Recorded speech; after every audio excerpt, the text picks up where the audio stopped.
한국. 그들은 여전히 우리 기술을 배우는 학생입니다. 저는 유럽에서 가장 영향력 있는 항공 방산 분석가 중 한 명이죠. 22년간 이 분야에서 일하며 수많은 전투기 프로젝트를 분석했습니다. 라팔, 유로파이터, 그리펜. 이들은 모두 수십 년 축적된 유럽 기술의 결정체였습니다. 2024년 3월 27일 KF-21 양산 발표 소식에 제 심장이 멎는 듯했습니다. 급히 데이터를 수집했죠. 성능은 라팔에 준하는 수준, 가격은 40% 저렴, 납기는 2년 빠름. 건 단순한 경쟁자가 아니었습니다. 더 놀라운 소식이 이어졌습니다. 필리핀과 태국이 KF-21에 관심을 표명했습니다. 폴란드는 F에 이어 KF-21까지 검토 중이라는 루머가 돌았죠. 2024년 여름, 저는 한국 사천에 있는 KAI 공장 경납고 문이 열리는 순간 저는 말을 잃었습니다. 곳엔 제가 상상했던 것보다 훨씬 완성도 높은 KF이 있었습니다. 생산 라인을 돌며 본 광경은 더 충격적이었죠. 이건 유럽 수준이었습니다. 6개월 전 제가 비웃었던 그 나라가 지금 제 앞에서 불가능을 현실로 만들어냈습니다. 여러분, 한국은 대체 어떻게 이 기적을 이뤄냈을까요? 그리고 제가 목격한 진실은 무엇이었을까요? 지금부터 그 놀라운 이야기를 들려드리겠습니다. 그 전에 잠깐 누르는데 1초도 걸리지 않는 좋아요와 구독 버튼을 눌러주시면 영상 제작에 아주 큰 힘이 됩니다. 그럼 오늘의 사연 시작합니다. 안녕하세요. 저는 막스 듀랑입니다. 파리에서 태어나 자랐고 지금은 유럽 방산연구소에서 수석 항공 분석가로 일하고 있습니다. 올해로 이 분야에서 22년째 일하고 있네요. 젊은 시절 다소사에서 8년간 엔지니어로 근무하며 라팔 전투기 개발에 참여했습니다. 그 경험은 제 인생에서 가장 자랑스러운 순간이었죠. 콕핏 설계부터 항공전자 시스템까지 라팔의 모든 부분을 손으로 만지고 머리로 이해했습니다. 시험 비행을 지켜보던 날의 감동은 지금도 생생합니다. 이후 독립분석가로 전향해 14년간 유럽 항공 방산 시장을 분석해왔습니다. 제 책상 위에는 항상 최신 군사 데이터가 쌓여 있었습니다. 각국의 전투기 성능, 수출 현황, 기술 트렌드를 추적하는 게 제 일이었죠. 라팔이 인도에 36대 수출될 때, 이집트에 54대 계약될 때, 그리스가 추가 발주할 때, 저는 그 모든 과정을 분석하고 예측했습니다. 제 보고서는 틀린 적이 거의 없었어요. 제 성격은 철저히 데이터 중심입니다. 감정보다는 숫자를, 추측보다는 팩트를 신뢰했죠. 누군가 새로운 전투기 프로젝트를 들고 오면 저는 냉정하게 물었습니다. 엔진 추력은 얼마인가? 레이더 탐지 거리는? 무장 탑재량은? 단가는? 22년간 쌓아온 경험과 분석력은 제 가장 큰 자산이었습니다. 동료들은 저를 냉정하고 객관적인 분석가라고 평가했어요.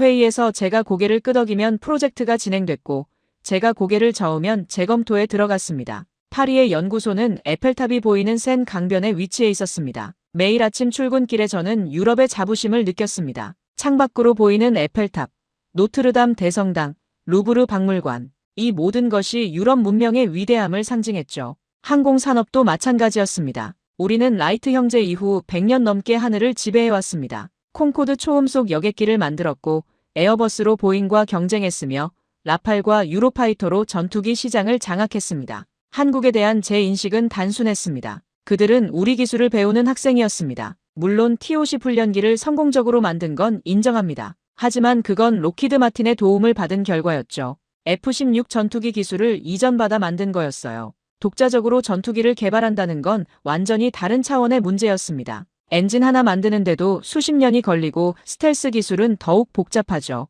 유럽이 수십 년 걸려 완성한 것을 한국이 따라잡기엔 아직 멀었다고 생각했어요. 제 아내 소피는 건축가입니다. 두 딸 마리와 클로에는 대학생이죠. 저녁 식사 자리에서 저는 종종 일 얘기를 했습니다. 라팔이 또 수출됐다는 소식, 유로파이터의 새로운 업그레이드 계획 같은 것들이요. 가족들은 제가 하는 일을 자랑스러워했습니다. 유럽 항공 산업을 지키는 전문가라고요. 2023년 가을까지만 해도 저는 확신에 차 있었습니다. 제 인생에서 가장 중요한 가치는 유럽 항공 산업의 우월성을 증명하는 것이었습니다. 데이터가 그걸 뒷받침했고 시장이 그걸 증명했죠. 아시아 국가들은 여전히 유럽 전투기를 선망했고 우리는 그들에게 최고의 제품을 팔았습니다. 그런데 모든 것이 바뀌기 시작했습니다. 매일 아침 저는 센 강변을 따라 출근했습니다. 2024년 초 파리의 겨울은 유난히 추웠어요. 하지만 연구소 안은 따뜻했죠. 커피 머신 앞에서 동료들과 나누는 대화, 모니터에 띄워진 최신 방산 뉴스,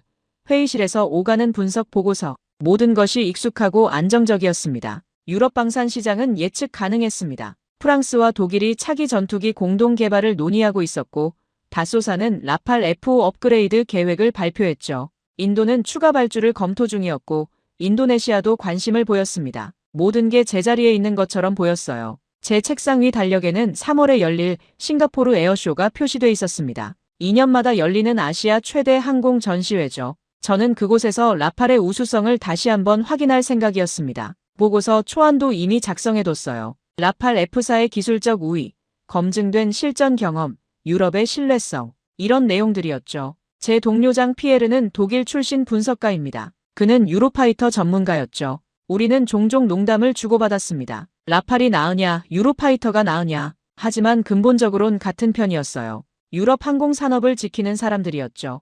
어느 날 장 피에르가 제 책상으로 왔습니다. 손에 태블릿을 들고 있었어요. 막스, 이거 봤어? 그가 보여준 건 한국 뉴스였습니다. KF-21 시제기가 초음속 비행에 성공했다는 내용이었죠. 저는 어깨를 으쓱했습니다. 시제기야 누구나 만들 수 있지. 문제는 양산이야. 장 피에르도 고개를 끄덕였습니다. 우리는 커피를 마시며 다른 얘기로 넘어갔어요. 그때만 해도 KF-21은 우리에게 큰 의미가 없었습니다. 하지만 작은 신호들이 있었습니다. 폴란드가 FA-50을 48대나 주문했다는 소식이 들려왔어요. 처음엔 대수롭지 않게 생각했죠. 훈련기니까. 그런데 말레이시아가 18대를 추가로 도입한다고 발표했습니다. 태국 공군도 만족스럽다며 추가 구매를 검토한다고 했죠. 회의 시간에 누군가 물었습니다. 한국 훈련기가 왜 이렇게 잘 팔리는 거죠? 담당 분석가가 대답했습니다. 가격 대비 성능이 좋답니다. 그리고 납기가 빨라요. 유럽 훈련기보다 2년 정도 빠르게 인도된다고 하네요. 저는 메모를 했습니다. 한국의 빠른 생산 능력. 하지만 여전히 크게 신경 쓰지 않았어요. 훈련기와 전투기는 다른 세계니까요. 2월 어느 날 국방부에서 연락이 왔습니다. 아시아 시장 동향 보고를 요청하는 내용이었죠. 저는 자료를 준비하기 시작했습니다. 각국의 전투기 도입 계획, 예산 현황, 경쟁 업체 분석. 그러다 한국방산 섹션을 작성하게 됐어요. 데이터를 모으면서 저는 약간 놀랐습니다. 한국방산 수출액이 최근 3년간 급증하고 있었거든요. K9 자주포가 폴란드에만 수백 대 팔렸고 K2 전차도 수출됐습니다. 천무 다연장 로켓도 계약이 성사됐죠. 그리고 FA-50 훈련기는 여러 나라에서 호평을 받고 있었습니다. 이상하다는 생각이 들었습니다. 한국이 언제부터 이렇게 방산 강국이 됐지? 하지만 곧 고개를 저었어요. 지상 무기와 항공 무기는 다르니까. 전차 만드는 것과 전투기 만드는 건 완전히 다른 기술이니까. 보고서 한 구석에 KF-21이라는 이름을 적었습니다. 한국이 개발 중인 전투기, 2026년 양산 예정. 저는 그 옆에 작은 별표를 했어요. 지켜볼 필요 있음. 하지만 큰 위협은 아닐 것으로 판단. 이렇게 메모했죠. 3월이 다가왔습니다. 싱가포르 에어쇼 준비로 바빴어요. 라팔 전시 부스 계획, 바이어 미팅 일정, 프레젠테이션 자료, 모든 게 완벽했습니다. 저는 자신감에 차 있었죠. 그런데 그때였습니다. 3월 27일, 모든 것이 바뀌기 시작한 날. 아침 출근길에 스마트폰으로 뉴스를 확인하던 저는 멈춰 섰습니다. 한국 국방부와 KAI가 공동 발표한 내용이었죠. KF-21 보람의 전투기 양산 계약 체결. 2024년 말부터 본격 양산 시작. 2026년 공군 인도 예정. 심장이 쿵하고 내려앉았습니다.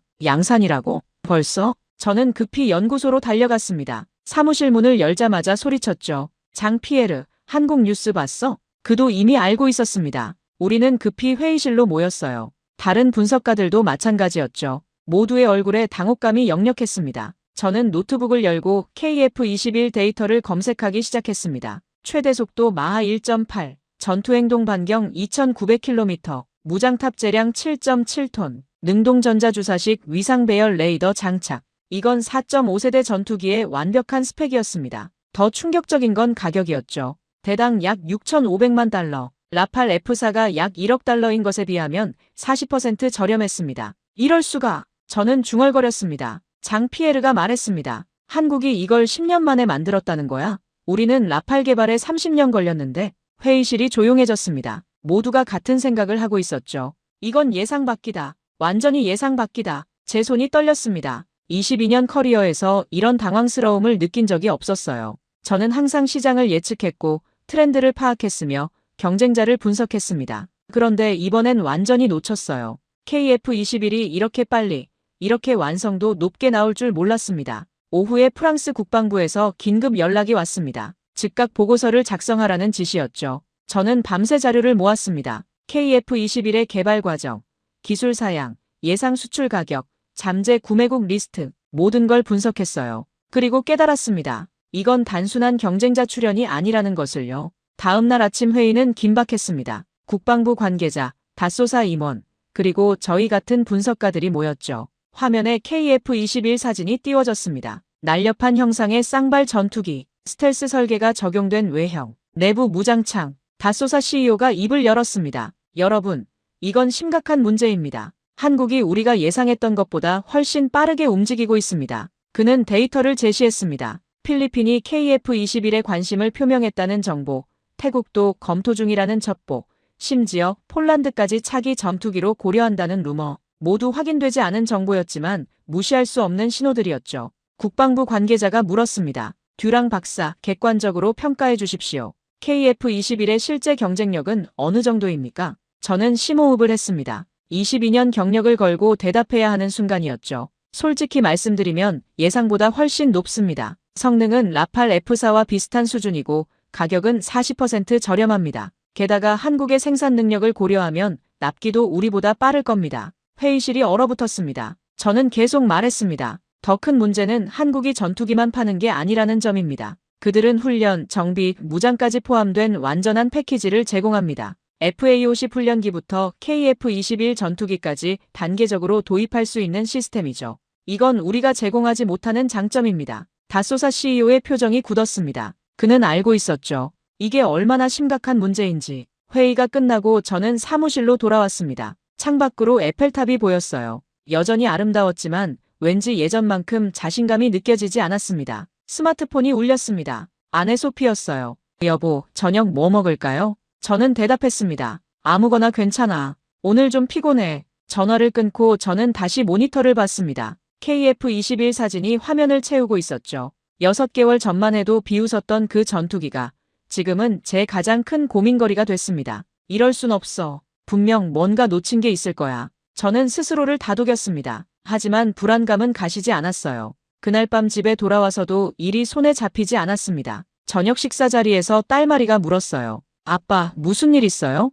저는 고개를 저었습니다. 아니야, 그냥 일이 좀 복잡해서. 하지만 마음속으론 인정하고 싶지 않은 생각이 떠올랐습니다. 혹시 내가 틀렸던 걸까? 한국을 과소평가했던 걸까? 다음 날부터 본격적인 분석에 들어갔습니다. KF-21의 모든 것을 파헤쳤어요. 개발 타임라인, 참여 기업, 기술 수준, 수출 전략, 밤낮 없이 자료를 읽고 분석했죠. 그 과정에서 놀라운 사실들을 발견했습니다. 한국은 2015년부터 체계적으로 준비해왔더군요. KF-16 전투기 개량 사업으로 기술을 축적하고 FA-50 훈련기로 생산 경험을 쌓았습니다. 그리고 KF-21로 완성한 거죠. 이건 즉흥적인 프로젝트가 아니라 장기 전략의 결과였습니다. 더 충격적인 소식이 이어졌습니다. 한국이 독자 무장도 개발 중이라는 정보였죠. LMS-SM이라는 소형 정밀 유도무기, LMCM이라는 중형 미사일, 그리고 장공지이라는 장거리 공대지 미사일까지. 저는 동료에게 물었습니다. 이게 사실이야? 확인된 정보예요. 한국은 2032년까지 완전한 국산 무장체계를 구축할 계획입니다. 2032년, 불과 8년 후였습니다. 저는 깨달았습니다. 한국은 전투기만 만드는 게 아니었어요. 전투기, 무장, 훈련, 정비를 포함한 완전한 생태계를 구축하고 있었습니다. 이건 유럽이 수십 년 걸려 만든 시스템이었죠. 그걸 한국은 압축적으로 따라잡고 있었습니다. 회의 시간에 저는 보고했습니다. 한국의 전략은 명확합니다. 단순히 전투기를 파는 게 아니라 장기적인 파트너십을 제공하는 겁니다. 구매국 입장에서는 훨씬 매력적인 제안이죠. 상사가 물었습니다. 그럼 우리는 어떻게 대응해야 하나? 저는 솔직하게 말했습니다. 라팔 F5 개발을 가속화해야 합니다. 그리고 가격 경쟁력을 확보해야 해요. 현재로선 한국 제품이 더 매력적입니다. 그 말을 하는 제 자신이 믿기지 않았습니다. 22년간 유럽 항공산업을 옹호해온 제가 지금 한국이 더 낫다고 말하고 있다니. 4월에 접어들며 상황은 더 악화됐습니다. 싱가포르 에어쇼에서 한국 부스가 큰 인기를 끌었다는 소식이 들려왔어요. KF-21 모형 앞에 바이어들이 줄을 섰다고 했죠. 반면 라팔 부스는 예년보다 한산했다는 보고가 올라왔습니다. 장 피에르가 한숨을 쉬었습니다. 막스, 이거 심각한데. 시장 분위기가 완전히 바뀌었어. 저도 알고 있었습니다. 하지만 인정하고 싶지 않았죠. 5월에 다소사에서 긴급 미팅을 소집했습니다. 라팔 수출 전략 재검토였어요. 저도 참석했죠. CEO가 말했습니다. 동남아 시장에서 우리 입지가 흔들리고 있습니다. 필리핀, 태국, 말레이시아 모두 한국 쪽으로 기울고 있어요. 대책이 필요합니다. 마케팅 담당자가 제안했습니다. 가격을 낮춰야 합니다. 그리고 납기를 단축해야 해요. 하지만 재무 담당자가 반박했죠. 가격을 낮추면 수익성이 악화됩니다. 납기 단축도 쉽지 않아요. 우리 생산 라인은 이미 풀가동 중입니다. 논쟁이 이어졌습니다. 하지만 명확한 해답은 나오지 않았어요. 회의 후 CEO가 저를 불렀습니다. 듀랑 박사, 솔직히 물어보겠습니다. 한국을 이길 수 있을까요? 저는 잠시 망설였습니다. 그리고 조심스럽게 대답했죠. 현재로선 어렵습니다. 가격, 성능, 납기 모든 면에서 한국이 우위에 있습니다. 우리가 이기려면 근본적인 변화가 필요해요. CEO의 표정이 어두워졌습니다. 그날 밤 저는 오래 생각했습니다. 제 22년 커리어가 흔들리고 있었어요. 유럽 항공산업의 우월성이라는 믿음이 무너지고 있었죠. 한국이라는 예상치 못한 경쟁자가 등장했고 제가 가진 모든 확신이 도전받고 있었습니다. 이게 정말 현실인가? 저는 창밖을 바라봤습니다. 파리의 밤은 여전히 아름다웠지만 제 마음은 불안으로 가득했습니다. 6월로 접어들며 더 나쁜 소식이 들려왔습니다. 폴란드 국방부가 차기 전투기로 KF-21을 진지하게 검토하고 있다는 정보였죠. 폴란드는 이미 FA-50을 48대 도입했고 K 전차와 K9 자주포도 대량 구매했습니다. 그들이 KF-21까지 선택하면 이건 한국의 완전한 승리였어요. 저는 상사에게 보고했습니다. 폴란드를 잃으면 동유럽 시장 전체가 흔들립니다. 루마니아, 체코도 영향을 받을 겁니다. 상사가 한숨을 쉬었습니다. 알아. 그래서 대책을 세워야 하는 거야. 하지만 대책이 뭐가 있었을까요? 가격을 더 낮출 수도 없고 성능을 급격히 향상시킬 수도 없었습니다. 라팔 F5는 아직 개발 단계였고 양산까지는 최소 5년이 걸렸어요. 저는 처음으로 좌절감을 느꼈습니다. 22년간 제가 믿어온 것들이 무너지고 있었죠. 유럽의 기술력, 브랜드 가치, 시장 지배력. 이 모든 게 한국 앞에서 힘을 잃고 있었습니다. 회의 시간에 누군가 제안했습니다. 한국을 과대평가하는 거 아닙니까? 아직 실전 배치도 안 됐잖아요. 저는 고개를 저었습니다. 실전 배치 여부는 중요하지 않습니다. 시장은 이미 반응하고 있어요. 바이어들은 성능과 가격을 보고 결정합니다. KF-21은 두 가지 모두 경쟁력이 있습니다. 또 다른 동료가 말했습니다. 그래도 우리한테 경험이 있잖아요. 라팔은 실전에서 검증됐고요. 맞는 말이었습니다. 하지만 충분하지 않았죠. 경험도 중요하지만 혁신도 중요합니다. 한국은 최신 기술을 빠르게 적용하고 있어요. 우리는 전통에 너무 의존하고 있는지도 모릅니다. 제 말에 회의실이 조용해졌습니다. 그날 저녁 집에 돌아와 소피에게 말했습니다. 여보, 내가 22년간 믿어온 게 틀렸을지도 몰라. 소피가 제 손을 잡았습니다. 당신이 틀린 게 아니에요. 세상이 바뀐 거죠. 당신은 그 변화를 인정할 용기가 있는 사람이에요. 하지만 용기가 문제가 아니었습니다. 진실이 두려웠어요. 한국이 정말로 유럽을 따라잡았다는 진실이. 7월에 결정적인 제안이 들어왔습니다. 프랑스 국방부가 저에게 특별 임무를 맡긴 거죠. 듀랑 박사, 한국에 직접 가서 KF-21을 조사해 주십시오. 현장을 보고 실체를 파악하세요. 우리는 정확한 정보가 필요합니다. 저는 망설였습니다. 한국에 간다는 건 제가 틀렸을 가능성을 인정하는 거였으니까요. 하지만 전문가로서 진실을 알아야 했습니다. 알겠습니다. 가겠습니다. 며칠 후 저는 한국행 비행기 티켓을 예약했습니다. 사천, KAI 공장 방문 일정이 잡혔죠. 출발 전날 밤, 저는 잠을 이룰 수 없었습니다. 내일 뭘 보게 될까? 한국은 정말 유럽 수준일까? 아니면 과장된 걸까? 수많은 생각이 머릿속을 맴돌았습니다. 하지만 한 가지는 확실했어요. 이 여행이 제 인생을 바꿀 거라는 것. 8월 초 저는 인천국제공항에 도착했습니다. 처음 밟는 한국 땅이었죠. 공항은 현대적이고 깨끗했습니다. 안내 표지판은 한글, 영어, 중국어, 일본어로 쓰여 있었어요. KAI 담당자가 저를 맞이했습니다. 김 과장이라는 분이었죠. 듀랑 박사님 환영합니다. 편한 여행이셨나요? 네, 감사합니다. 저희는 차를 타고 사천으로 향했습니다. 3시간 정도 걸리는 거리였어요. 창밖으로 한국의 풍경이 지나갔습니다. 높은 빌딩들, 잘 정비된 도로, 바쁘게 움직이는 사람들. 이 나라는 에너지로 가득했습니다. 김 과장이 말했습니다. 내일 공장을 보시면 놀라실 겁니다. 우리 엔지니어들이 정말 열심히 일하거든요. 저는 미소를 지었지만 속으론 의심했습니다. 과연 얼마나 대단할까? 호텔에 도착해 짐을 풀고 창밖을 봤습니다. 작은 도시였지만 깨끗하고 조용했어요. 멀리 산이 보였죠. 그날 밤 저는 다시 자료를 검토했습니다. KF-21의 스펙, 개발 과정, 기술적 특징, 내일 확인해야 할 것들을 정리했어요. 잠자리에 들기 전 소피에게 메시지를 보냈습니다. 잘 도착했어. 내일 본격적인 일정이야. 사랑해. 다음 날 아침 일찍 KAI 공장으로 향했습니다. 공장은 도시 외곽에 위치해 있었어요. 거대한 건물들이 보였고 보안이 삼엄했습니다. 출입 절차를 거쳐 내부로 들어갔습니다. 김 과장이 안내했죠. 먼저 브리핑룸으로 가시겠습니다. KF-21 개발 과정을 설명드릴게요. 브리핑룸에서 저는 상세한 프레젠테이션을 들었습니다. 2015년 시작된 프로젝트, 8조 원이 넘는 개발비, 600개 이상의 참여 기업, 4,000명이 넘는 연구 인력, 숫자들이 인상적이었습니다. 그리고 기술 설명이 이어졌습니다. 능동전자주사식 위상 배열 레이더, 전자광학 표적 추적 장비, 전자전 체계, 적외선 탐색 추적 장비, 하나하나가 최신 기술이었어요. 발표를 마친 엔지니어에게 저는 질문했습니다. 이 기술들을 모두 국산화했나요? 대부분은 그렇습니다. 일부는 해외 기술을 도입했지만 통합과 최적화는 우리가 했습니다. 인상적이었습니다. 하지만 아직 실물을 보지 않았죠. 그럼 이제 공장을 보시겠습니다. 드디어였습니다. 저는 긴장했어요. 복도를 지나 큰 문 앞에 섰습니다. 김 과장이 카드를 찍자 문이 열렸죠. 그 순간 저는 숨이 멎었습니다. 경납고 안에 KF-21이 있었습니다. 사진으로만 보던 그 전투기가 제 앞에 있었어요. 생각보다 컸고 날렵했으며 강렬했습니다. 저는 천천히 다가갔습니다. 손으로 동체를 만졌어요. 차갑고 단단한 금속의 감촉. 이건 진짜였습니다. 모형이 아니라 실물이었어요. 스텔스 설계가 적용된 기체 형상, 내부 무장창, 쌍발 엔진, 모든 게 체계적으로 설계됐습니다. 저는 라팔 개발에 참여했던 사람이에요. 그래서 알 수 있었죠.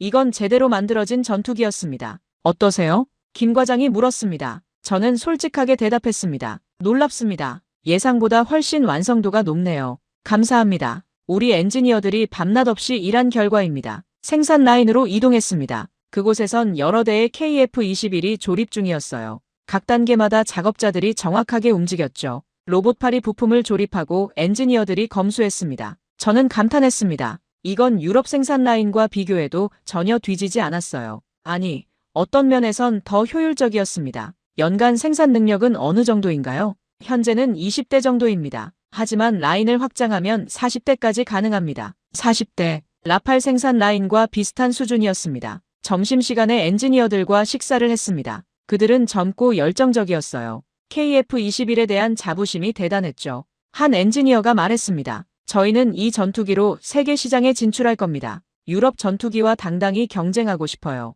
저는 그의 눈빛을 봤습니다. 확신에 차 있었어요. 오후에는 시뮬레이터를 체험했습니다. 조종석에 앉자 수많은 디스플레이가 켜졌어요. 터치스크린 방식의 조종 패널, 헤드업 디스플레이, 다기능 화면. 모든 게 직관적이고 현대적이었습니다. 가상 비행을 시작했습니다. 이륙, 상승, 선회, 표적 추적. 시뮬레이터는 매우 정교했어요. 실제 비행하는 느낌이 들 정도였죠. 시뮬레이터를 마치고 나오자 김 과장이 물었습니다. 어떠셨나요? 인상적입니다. 인터페이스가 매우 잘 설계됐네요. 조종사들 피드백을 최대한 반영했습니다. 저는 고개를 끄덕였습니다. 이들은 사용자 중심으로 설계했어요. 유럽도 그렇게 하지만 한국은 더 빠르게 피드백을 적용하는 것 같았습니다. 하루 일정이 끝나고 호텔로 돌아왔습니다. 저는 침대에 앉아 오늘 본 것들을 정리했어요. KF-21은 진짜였습니다. 과장이 아니었어요. 성능, 생산 능력, 기술 수준 모두 실제였습니다. 그리고 깨달았습니다. 제가 틀렸다는 것을, 한국을 과소평가했다는 것을. 손이 떨렸습니다. 22년 커리어에서 이런 감정을 느낀 적이 없었어요. 다음 날은 무장 시스템 설명을 들었습니다. 한국이 개발 중인 독자 무장들이었죠. 발표자가 설명했습니다. LMSSM은 소형 정밀 유도무기입니다. 사거리 130km, 정확도 1m 이내. 2027년 실전 배치 예정입니다. 화면에 미사일 시험 영상이 재생됐습니다. 발사, 비행 명중. 정확했습니다. LMCM은 중형 미사일입니다. 사거리 250km, 2029년 배치 예정이죠. 그리고 가장 인상적인 건 장공지이였습니다. 장공지이는 장거리 공대지 미사일입니다. 사거리 500km 이상, 초음속 비행 가능. 2032년 완성 목표입니다. 저는 메모했습니다. 2032년이면 한국은 완전한 무장 생태계를 갖추게 됩니다. 전투기와 미사일을 함께 수출할 수 있죠. 이건 엄청난 경쟁력이었습니다. 질문 시간에 저는 물었습니다. 미국의 수출 허가 문제는 어떻게 해결할 계획인가요? 발표자가 대답했습니다. 일부 미국제 무장은 허가가 필요합니다. 하지만 우리는 국산 무장으로 대체할 계획입니다. 시간이 걸리더라도 독자적인 체계를 구축하는 게 목표입니다. 그 말에서 저는 한국의 의지를 느꼈습니다. 의존에서 벗어나 독립하겠다는 결심이었죠. 오후에는 생산관리 시스템을 봤습니다. 디지털화된 공정, 실시간 품질 관리, 빅데이터 분석. 한국은 4차 산업혁명 기술을 적극 도입하고 있었어요. 담당자가 설명했습니다. 우리는 모든 공정을 데이터로 관리합니다. 불량률을 최소화하고 생산 효율을 극대화하죠. 화면에 실시간 데이터가 표시됐습니다. 각 부품의 생산 현황, 품질 지표, 납기 예측, 모든 게 투명하게 관리되고 있었어요. 저는 감탄했습니다. 유럽도 이런 시스템을 도입하고 있지만 한국의 속도가 더 빨랐습니다. 저녁에 KAI 임원과 저녁 식사를 했습니다. 그는 제게 솔직하게 말했어요. 듀랑 박사님, 우리는 유럽을 존경합니다. 라팔은 훌륭한 전투기죠. 하지만 우리도 이제 경쟁할 준비가 됐습니다. 저는 고개를 끄덕였습니다. 충분히 경쟁력이 있습니다. 솔직히 놀랐어요. 감사합니다. 우리는 10년 동안 이 순간을 준비했습니다. 그의 눈빛엔 자신감이 있었습니다. 허세가 아니라 실력에서 나오는 자신감이었죠. 호텔로 돌아와 저는 보고서 초안을 작성하기 시작했습니다. 하지만 키보드를 두드리던 손이 멈췄어요. 이걸 어떻게 보고하지? 솔직하게 쓰면 유럽 업계가 충격받을 겁니다. 한국이 정말로 경쟁자라는 걸 인정해야 하니까요. 하지만 거짓말할 순 없었습니다. 전문가로서 진실을 보고해야 했죠. 저는 심호흡하고 타이핑을 시작했습니다. KF-21은 4.5세대 전투기로서 충분한 경쟁력을 갖췄다. 성능은 라팔 F4와 비슷하며 가격은 40% 저렴하다. 생산 능력도 검증됐고 품질 관리 시스템도 우수하다. 더 중요한 건 한국이 독자 무장 체계를 구축하고 있다는 점이다. 2032년이면 전투기와 미사일을 통합 제공할 수 있다. 이는 구매국에게 매우 매력적인 제안이다. 결론 KF-21은 유럽 전투기의 심각한 경쟁자다. 기존 전략으로는 대응이 어렵다. 근본적인 변화가 필요하다. 타이핑을 마치고 저는 화면을 바라봤습니다. 이 보고서를 보내는 순간 모든 게 바뀔 겁니다. 하지만 그 전에 한 가지 더 확인하고 싶었습니다. 다음 날 저는 김 과장에게 부탁했습니다. 혹시 시험 비행을 볼 수 있을까요? 그는 잠시 고민하더니 전화를 걸었어요. 몇 분 후 대답이 왔습니다. 허가가 났습니다. 오늘 오후에 시험 비행이 예정돼 있습니다. 오후에 활주로로 나갔습니다. 멀리서 KF-21 한 대가 대기 중이었어요. 조종사가 탑승하고 엔진이 시동됐습니다. 굉음이 울렸습니다. 쌍발 엔진의 강력한 추력이 느껴졌어요. KF-21이 활주로를 달리기 시작했습니다. 속도가 붙더니 이륙했죠. 하늘로 치솟는 모습이 우아했습니다. 상승, 선회, 급강하, 배럴롤. 조종사는 다양한 기동을 선보였어요. 기체는 안정적으로 반응했고 민첩하게 움직였습니다. 저는 하늘을 올려다봤습니다. 저 위에서 KF-21이 비행하고 있었어요. 유럽의 하늘이 아닌 한국의 하늘에서. 그 순간 깨달았습니다. 시대가 바뀌었다는 것을. 유럽만이 전투기를 만들 수 있던 시대는 끝났습니다. 한국이 그걸 증명했어요. 10년이라는 짧은 시간에 유럽 수준에 도달했습니다. 시험 비행이 끝나고 KF-21이 착륙했습니다. 완벽한 착륙이었어요. 저는 박수를 쳤습니다. 옆에 있던 한국 엔지니어들이 놀란 표정을 지었죠. 프랑스 분석가가 박수를 치다니. 하지만 저는 진심이었습니다. 존경할 만한 성취였으니까요. 그날 저녁 호텔방에서 저는 보고서를 완성했습니다. 그리고 파리로 이메일을 보냈어요. 제목은 간단했습니다. KF-21 현장 조사 보고서 즉각 대응 필요. 이메일을 보내는 순간 손이 떨렸습니다. 이 보고서가 어떤 파장을 일으킬지 알고 있었으니까요. 하지만 후회하지 않았습니다. 전문가로서 진실을 말하는 게 제 의무였으니까요. 다음 날 아침 파리에서 긴급 전화가 왔습니다. 국방부 담당자였어요. 듀랑 박사, 보고서 받았습니다. 이게 사실입니까? 네, 제가 직접 확인했습니다. 이건 심각한 문제입니다. 즉시 귀국해 주십시오. 알겠습니다. 전화를 끊고 짐을 쌌습니다. 한국에서의 3일은 제 인생을 바꿔놓았어요.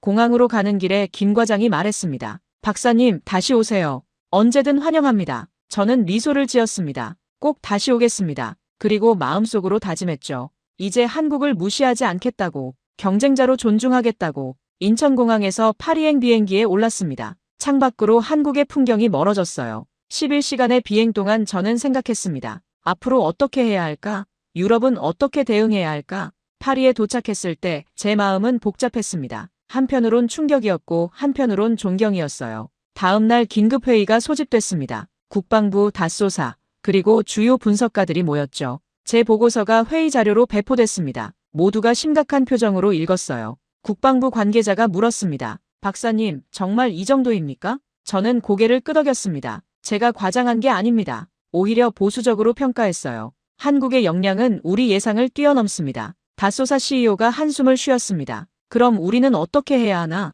저는 솔직하게 말했습니다. 세 가지 선택지가 있습니다. 첫째, 가격을 낮춰 경쟁한다. 둘째, 기술 혁신으로 격차를 벌린다. 셋째, 한국과 협력한다. 협력이라고? 네. 경쟁만이 답은 아닙니다. 시장을 나눠 갖거나 공동 개발을 추진할 수도 있습니다. 회의실이 조용해졌습니다. 협력이라는 단어는 모두에게 낯선 개념이었죠. 하지만 저는 확신했습니다. 한국을 이길 순 없어요. 그렇다면 함께 가는 방법을 찾아야 했습니다. 회의는 결론 없이 끝났습니다. 하지만 분위기는 바뀌었어요. 한국을 무시하는 사람은 더 이상 없었습니다. 며칠 후 제 보고서가 업계에 퍼졌습니다. 반응은 폭발적이었어요. 어떤 이는 충격받았고 어떤 이는 부정했으며 어떤 이는 분노했습니다. 한 동료가 전화했습니다. 막스, 자네 너무 한국을 띄워준 거 아닌가? 저는 단호하게 대답했습니다. 아니야. 나는 본 것을 보고했을 뿐이야. 현실을 부정한다고 바뀌는 건 없어. 하지만 압력은 계속됐습니다.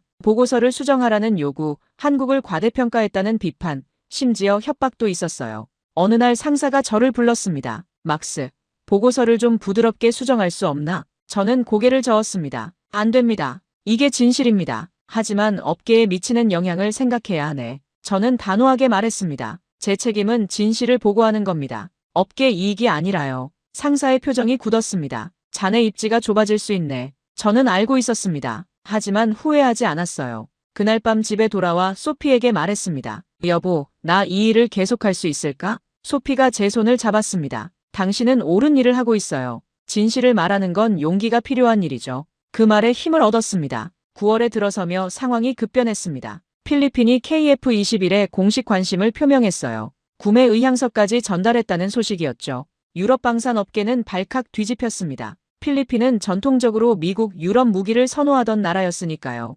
긴급회의가 또 열렸습니다. 이번엔 분위기가 달랐어요. 모두가 심각했죠. 다쏘사 CEO가 말했습니다. 우리는 더 이상 현실을 부정할 수 없습니다. 듀랑 박사가 옳았어요. 한국은 진짜 위협입니다. 드디어 인정이 나왔습니다. 그럼 어떻게 할까요? 저는 제안했습니다. 라팔 F5 개발을 가속화하고 가격 구조를 재검토해야 합니다. 동시에 한국과의 대화 채널도 열어야 해요. 한국과 대화라니? 네. 적대만이 답은 아닙니다. 시장이 충분히 크다면 공존할 수도 있습니다. 일부는 반대했지만 일부는 동의했어요. 회의 후 저는 개인적으로 한국 KAI에 이메일을 보냈습니다. 협력 가능성을 타진하는 내용이었죠. 며칠 후 답장이 왔습니다. 긍정적인 반응이었어요. 한국도 유럽과의 협력에 관심이 있다고 했습니다. 저는 상사에게 보고했습니다. 한국이 협력 의사가 있습니다. 정말인가? 네. 그들도 유럽 시장 진입에 우리 도움이 필요합니다. 이건 새로운 가능성이었습니다. 10월에 예비회의가 열렸습니다. 화상으로 한국 KAI 관계자들과 대화했죠. 양측은 조심스럽게 의견을 교환했습니다. 경쟁보다는 협력, 대립보다는 상생. 새로운 방향이 제시됐어요. 회의 후 저는 희망을 느꼈습니다. 이게 답일 수도 있다고. 하지만 쉽지 않았습니다. 양측 모두 경계했고 신뢰를 쌓는 데 시간이 필요했죠. 11월에 중요한 소식이 들려왔습니다. 한국이 국산 무장 시험에 성공했다는 내용이었어요. LMSSM이 표적을 정확히 명중시켰다고 했습니다. 저는 자료를 분석했습니다. 진짜였어요. 한국은 약속을 지키고 있었습니다. 동료들에게 보고했습니다. 한국이 무장 개발에 성공했습니다. 2027년이면 실전 배치될 겁니다. 모두가 침묵했습니다. 그건 뭘 의미하나? 한국이 완전한 패키지를 제공할 수 있다는 겁니다. 전투기, 훈련기, 무장 모두요. 위기감이 더 커졌습니다. 12월 한 해가 저물어갔습니다. 저는 연간 보고서를 작성했어요. 2024년은 유럽 항공 방산의 전환점이었다. 한국이라는 새로운 경쟁자가 등장했고 시장 판도가 바뀌기 시작했다. 우리는 이 현실을 받아들이고 대응해야 한다. 보고서를 제출하며 저는 한 해를 돌아봤습니다. 1월만 해도 한국을 무시했던 제가 12월엔 한국을 존중하고 있었어요. 22년 커리어에서 가장 큰 변화였죠. 크리스마스에 가족과 저녁을 먹었습니다. 마리가 물었어요. 아빠, 올해 어땠어요? 저는 미소를 지었습니다. 많이 배웠단다. 편견을 버리는 법을. 2025년 새해가 밝았습니다. 저는 새로운 각오로 일을 시작했어요. 1월에 한국에서 초청장이 왔습니다. KF21 양산 1호기 출고식이었죠. 저를 귀빈으로 초대한다는 내용이었습니다. 저는 기꺼이 수락했습니다. 2월 말 다시 한국으로 향했습니다. 이번엔 기분이 달랐어요. 경계가 아닌 기대였죠. 사천 공장에 도착하니 큰 행사가 준비돼 있었습니다. 정부 관계자, 군 장성, 언론사, 그리고 각국 바이어들 수백 명이 모였어요. 출고식이 시작됐습니다. 경납고 문이 열리고 KF21 1호기가 모습을 드러냈습니다. 박수가 터져나왔습니다. 저도 함께 박수를 쳤죠. 한국 대통령이 축사를 했습니다. 오늘은 역사적인 날입니다. 우리가 독자 개발한 전투기가 세상에 나왔습니다. 이는 대한민국 국민 모두의 자랑입니다. 그의 말에 저는 공감했습니다. 정말 자랑스러운 성취였으니까요. 행사 후 리셉션에서 KAI 사장님과 대화했습니다. 박사님 덕분에 유럽이 우리를 진지하게 받아들이기 시작했습니다. 저는 고개를 저었습니다. 제가 한 건 진실을 말한 것뿐입니다. 성취는 당신들 몫이죠. 그가 웃었습니다. 앞으로도 협력했으면 좋겠습니다. 저도 그렇게 생각합니다. 악수를 나누며 저는 확신했습니다. 이게 미래라고. 3월에 파리로 돌아와 보고서를 제출했습니다. KF21 양산이 본격화됐다. 한국은 약속을 지켰고 이제 시장에 진출할 준비를 마쳤다. 유럽은 협력을 통한 공존을 모색해야 한다. 반응은 엇갈렸습니다. 하지만 더 이상 저를 비난하는 사람은 없었어요. 현실이 제 말을 증명했으니까요. 4월에 프랑스 정부가 움직였습니다. 한국과의 방산 협력 MOU를 추진한다고 발표했죠. 저도 실무 협의에 참여했습니다. 양국이 어떻게 협력할지 논의했어요. 회의에서 저는 제안했습니다. 한국은 아시아 시장에 강하고 우리는 유럽과 중동에 강합니다. 시장을 나눠서 경쟁보다는 협력하는 게 어떨까요? 양측이 관심을 보였습니다. 또한 기술 교류도 가능합니다. 한국의 생산 효율성과 우리의 실전 경험을 결합하면 시너지가 날 겁니다. 논의가 깊어졌습니다. 5월에 구체적인 협력안이 나왔습니다. 제3국 공동 수출, 기술 교류 프로그램, 공동 훈련 등이었죠. 저는 이 과정을 지켜보며 뿌듯했습니다. 제 보고서가 이런 변화의 시작점이 됐으니까요. 6월에 다소사가 라팔 F5 개발 가속화를 발표했습니다. 동시에 가격 인하 계획도 제시했어요. 경쟁이 혁신을 낳았습니다. 한국의 등장이 유럽을 깨웠던 거죠. 7월에 저는 유럽 방산 컨퍼런스에서 발표했습니다. 주제는 한국 항공 방산의 부상과 유럽의 대응이었어요. 청중 앞에서 저는 솔직하게 말했습니다. 2년 전 저는 한국을 무시했습니다. 큰 실수였죠. 한국은 10년 만에 유럽 수준에 도달했습니다. 우리는 이 현실을 받아들이고 협력을 모색해야 합니다. 박수가 터져나왔습니다. 발표 후 많은 사람이 저를 찾아왔습니다. 한국에 대해 더 알고 싶다고 했죠. 저는 제 경험을 나눴습니다. 편견을 버리고 진실을 보라고 조언했어요. 8월에 한국에서 또 초청이 왔습니다. 이번엔 KF21 블로기 개발 브리핑이었어요. 블로기는 공대지 능력이 대폭 강화되는 버전이었습니다. 국산 무장이 통합되고 스텔스 성능도 향상된다고 했죠. 브리핑을 들으며 저는 감탄했습니다. 한국은 멈추지 않고 계속 발전하고 있었어요. 9월에 필리핀이 KF21 도입을 공식 발표했습니다. 12대 구매 계약이었죠. 유럽 업계는 충격받았지만 저는 예상했던 일이었습니다. 언론 인터뷰에서 저는 말했습니다. 필리핀의 선택은 합리적입니다. KF21은 가격 대비 성능이 우수하고 한국은 완전한 패키지를 제공하니까요. 10월에 태국도 KF21에 관심을 표명했습니다. FA50의 성능에 만족했고 이제 본격 전투기로 업그레이드하고 싶다는 내용이었죠. 도미노처럼 한국 전투기가 확산되고 있었습니다. 11월에 유럽-한국 방산 협력 MOU가 정식 체결됐습니다. 저도 서명식에 참석했어요. 양국 관계자들이 악수를 나눴습니다. 저는 그 모습을 보며 감회가 깊었어요. 2년 전만 해도 상상할 수 없던 일이었으니까요. 12월, 2025년이 저물어갔습니다. 저는 또 연간 보고서를 작성했어요. 2025년은 협력의 해였다. 유럽과 한국이 경쟁에서 협력으로 전환했고 새로운 가능성이 열렸다. 이는 모두에게 이익이 되는 선택이었다. 크리스마스에 가족들과 함께 저녁을 먹었습니다. 딸 클로에가 말했어요. 아빠, 올해는 더 행복해 보여요. 저는 고개를 끄덕였습니다. 그래, 올바른 선택을 했으니까. 2026년 1월, 새해가 밝았습니다. 저는 이제 완전히 다른 사람이 됐어요. 한국어 공부도 시작했습니다. 기초 회화 정도는 할 수 있게 됐죠. 한국 친구들도 생겼습니다. KAI 엔지니어들과 정기적으로 이메일을 주고받았어요. 제 시각이 완전히 바뀌었습니다. 이제 한국은 경쟁자가 아니라 파트너였어요. 어느 날 장 피에르가 말했습니다. 막스, 자네 정말 많이 변했어. 저는 웃었습니다. 사람은 변해야지. 세상이 변하는데 나만 그대로면 안 되잖아.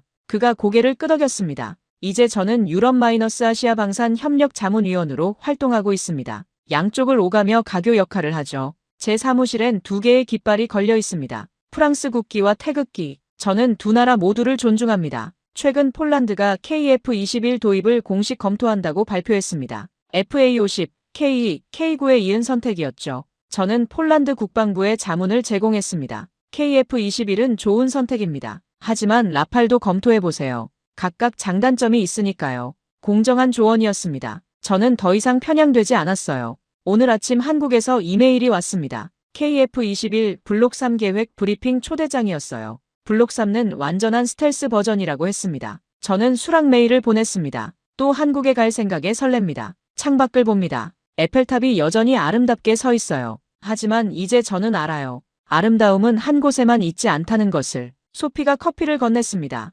여보, 뭘 생각해? 저는 미소를 지었습니다. 변화에 대해서, 그리고 배움에 대해서. 그녀가 제 어깨에 손을 올렸습니다. 당신이 자랑스러워요. 고마워. 제 22년 커리어에서 가장 큰 교훈은 이거였습니다. 편견은 진실을 가립니다. 하지만 용기를 내서 진실을 마주하면 새로운 세계가 열립니다. 한국은 더 이상 학생이 아닙니다. 당당한 파트너이자 혁신자입니다. 그들의 성취는 노력과 열정의 결과였어요. 저는 이제 후배들에게 조언합니다. 세상을 열린 마음으로 보세요. 편견을 버리고 데이터를 신뢰하세요. 그리고 변화를 두려워하지 마세요.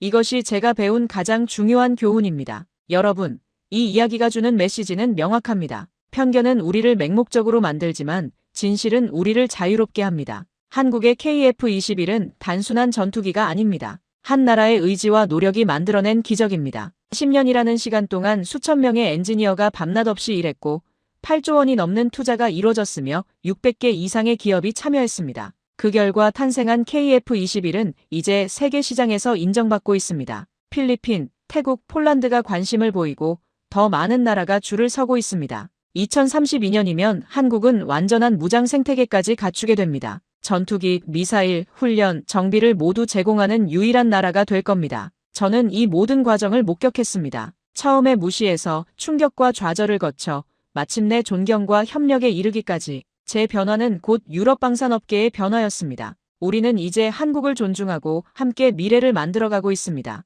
여러분도 열린 마음으로 세상을 바라보시길 바랍니다. 편견을 버리고 진실을 마주하세요. 그러면 여러분도 새로운 가능성을 발견할 겁니다. 한국의 성취는 모든 사람에게 영감을 줍니다. 불가능해 보이는 일도 의지와 노력이 있다면 이룰 수 있다는 증거니까요. 이 영상이 도움이 되셨다면 좋아요와 구독 부탁드립니다. 그리고 댓글로 여러분의 생각을 나눠주세요. KF-21에 대해, 한국 방산에 대해, 또는 편견을 극복한 경험에 대해 이야기해 주시면 감사하겠습니다. 이 이야기를 더 많은 사람과 공유해 주세요. 진실은 널리 알려질수록 가치가 있으니까요. 긴 시간 시청해 주셔서 정말 감사합니다. 저는 막스 듀랑이었습니다. 다음에 또 만나요. 한국 무기, 가격은 싸겠지만 성능은 글쎄. 2024년 11월까지만 해도 저는 이렇게 생각했습니다. 이집트가 한국 K9 자주포 200문 도입, 예산 때문에 선택한 거겠지. 자주포 200문 도입, 예산 때문에 선택한 거겠지. 그게 제 판단의 전부였습니다. 동료 제임스도 값싼 아시아산이라며 웃어넘겼죠. 우리 둘 다 한국 무기를 진지하게 분석할 가치조차 없다고 생각했으니까요. 그로부터 정확히 37일 후, 제 눈앞에서 K9 자주포는 6시간 동안 쉬지 않고 발사를 계속했습니다. 단 한 번의 고장도 없이요. 분당 8발, 사거리 52km, 자동장전. 그 순간 깨달았죠. 제가 놓친 게 뭔지, 제 22년 경력이 얼마나 오만한 편견 위에 세워져 있었는지 오늘 여러분께 고백합니다. 그 전에 잠깐 누르는데 1초도 걸리지 않는 좋아요와 구독 버튼을 눌러주시면 영상 제작에 아주 큰 힘이 됩니다. 그럼 오늘의 사연 시작합니다. 안녕하세요. 제 이름은 데릭 블랙우드입니다. 올해 48이에요. 펜타곤 중동 담당관으로 12년을 일했고 그 후 민간 군사 컨설팅 기업에서 수석 분석가로 10년을 보냈습니다. 총 22년의 경력이죠. 이라크전 당시 작전 분석으로 국방부 장관 표창을 받았고 시리아 내전 예측 보고서로 업계에서 명성을 쌓았어요. 제 전문 분야는 중동과 북아프리카 군사 전략입니다. 사우디아라비아, 이집트, UAE, 요르단, 이라크, 시리아. 이 지역 국방 장관들의 절반은 제 보고서를 읽어봤을 겁니다. 록히드 마틴에서 F-35 중동 수출 전략 자문을 의뢰했고 레이시온에서는 패트리어트 미사일 업그레이드 프로젝트에 참여하기도 했죠. 보잉에서도 제 의견을 구했고 제너럴 다이내믹스와도 협력 관계를 맺고 있었습니다. 버지니아 교회 알렉산드리아에 있는 제 집은 4층짜리 벽돌 저택이에요.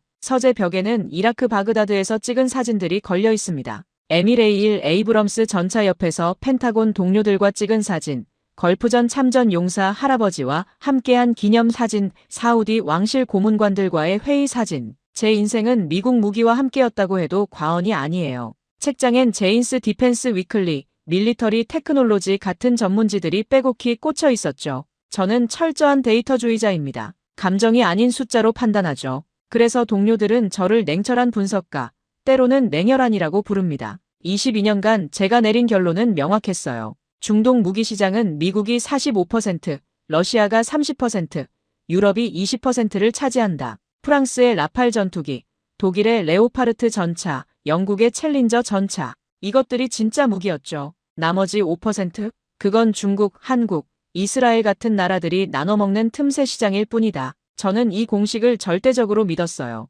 한국 무기라고요? K9 자주포 정도는 들어봤습니다. 터키, 폴란드가 샀다는 건 알고 있었죠. 인도도 뭔가 계약했다는 소식을 들었고요. 하지만 제 판단은 간단했어요. 가격 경쟁력으로 승부하는 중저가 제품이라고요. 성능이 좋아서가 아니라 싸서 팔리는 거라고 믿었습니다. 제 동료들도 제 클라이언트들도 모두 같은 생각이었어요. 업계 전체가 그렇게 생각했죠. 아내 사라와 두 딸 에마, 올리비아가 있습니다. 사라는 버지니아 대학 출신의 변호사였고 지금은 가정을 돌보며 자선 활동을 하고 있어요. 에마는 조지타운 대학교에서 국제정치를 전공하고 있고 올리비아는 고등학교 3학년이죠. 두 딸 모두 똑똑하고 호기심이 많았어요. 특히 에마는 제 일에 관심이 많았습니다. 매주 토요일 아침이면 록히드 마틴 부사장 리처드, 레이시온 전략팀장 마이클과 골프를 칩니다. 버지니아 컨트리 클럽의 18홀을 돌며 중동 정세를 논하고 신무기 도입 전망을 나누죠. 19번째 홀이라 불리는 클럽하우스 바에서는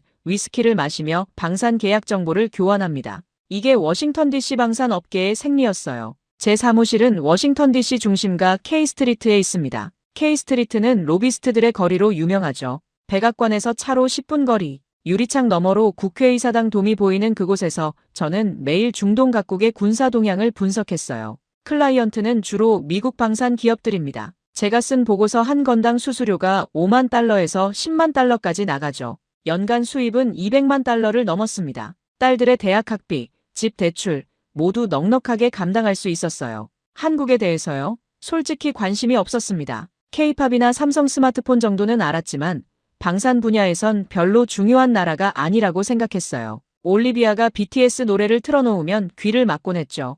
에마가 한국 드라마 오징어 게임을 보라고 권했지만 관심 없었어요. 소비재는 잘 만들지만 첨단 무기는 다른 얘기라고 생각했습니다. 가끔 폴란드가 K9를 샀다는 뉴스가 나오면 제임스와 함께 웃곤 했죠. 제임스는 제 회사 부분석가로 10년 경력의 전문가였어요. 조지아 공대 출신의 해군 장교 출신이었죠. 폴란드 예산이 빠듯하나 봐. 독일 PGH-2000이 너무 비싸니까. 결국 가격이야 가격. 한국 애들 영리하긴 해. 가격으로 파고드는 전략. 하지만 하이엔드 시장은 절대 못 건드려. 그게 우리의 대화였습니다. 한국 무기가 성능으로 선택받았을 거라곤 단 1초도 생각해 본 적이 없었어요. 그게 제가 저질렀던 첫 번째 오만이었습니다. 하지만 그때는 몰랐죠. 이 오만이 얼마나 큰 실수였는지. 2024년 가을, 중동은 언제나처럼 뜨거웠습니다. 이스라엘과 이란의 긴장은 최고조에 달했어요. 이스라엘이 이란 핵시설 공격을 준비한다는 정보가 나돌았죠. 예멘 내전의 여파로 사우디와 UAE는 후티 반군의 드론 공격에 시달렸습니다.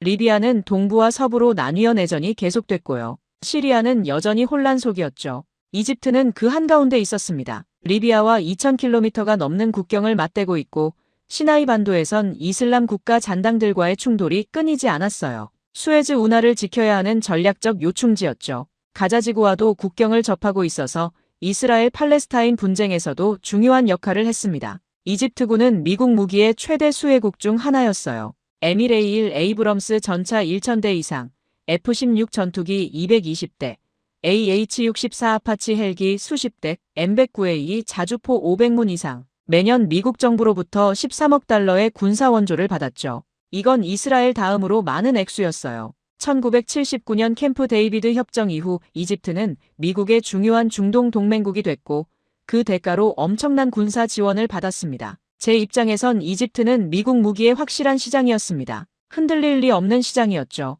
마치 해가 동쪽에서 뜨는 것만큼이나 확실한 사실이었어요. 워싱턴 DC 사무실 창밖으로 가을 단풍이 물들던 2024년 11월 15일 금요일 오후 3시 27분. 정확히 기억합니다. 제 이메일함에 이집트 국방부 보고서가 들어왔습니다. 발신자는 레이시온 중동 영업 담당 부사장 마이클 존슨이었어요. 제목은 간단했죠. 이집트군 포병 현대화 프로젝트 현황 마이너스 긴급 분석 의뢰. 클라이언트는 레이시온이었습니다. 이집트가 노후화된 M109A 자주포를 교체할 계획이 있다는 정보를 입수했고 최신형 M109A7 팔라딘을 수출하기 위한 시장 분석을 의뢰한 거였죠. 수수료는 8만 달러. 2주 안에 보고서를 제출하면 됐습니다. 저는 이런 일을 연애 20번 정도 했어요. 익숙한 일이었죠. 저는 에스프레소 한 잔을 뽑아 마시며 보고서를 열었어요. PDF 파일이었고 50페이지 정도 됐죠. 첫 페이지에는 이집트 국방부 로고가 보였습니다. 두 번째 페이지에서 제 손이 멈췄어요. 이집트 아랍공화국 국방부, 한국 한화에어로스페이스와 K9 자주포 200문 도입 계약 체결.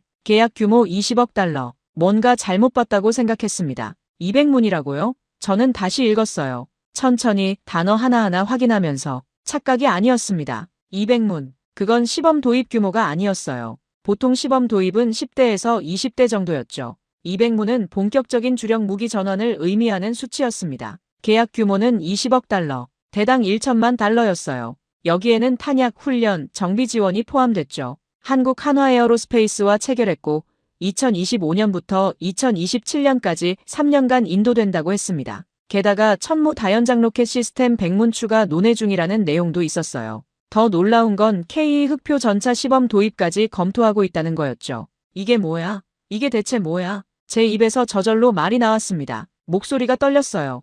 옆 책상에 제임스가 헤드폰을 벗고 고개를 들었습니다. 무슨 일이야, 대리? 얼굴이 왜 그래? 이집트가 한국 K9를 200문 샀대. 뭐? 200문? 농담이지. 20문 아니고 200문이야. 여기 봐. 제임스가 자리에서 벌떡 일어나 제 모니터를 들여다봤습니다. 그의 눈이 커졌어요. 입이 벌어졌죠. 그리고 휘파람을 불었습니다. 와, 진짜네. 20억 달러라고. 이건 장난 아닌데. 하지만 뭐 예산 때문이겠지. 미국 M109A7이 대당 900만 달러인데 한국 K9은 500만 달러 정도잖아. 거의 반값이니까. 저도 고개를 끄덕였습니다. 그게 당연한 이유처럼 들렸거든요. 그게 유일한 설명이었어요. 다른 이유는 생각할 수 없었죠. 맞아. 이집트 경제 상황이 안 좋으니까 파운드 가치도 떨어지고 외환 보유고도 줄어들고 가성비로 간 거야. 성능은 뭐 미국 무기에 비할 바가 아니겠지. 절반 가격이면 절반 성능이야. 당연하지. 가격이 절반인데 성능이 같을 순 없잖아.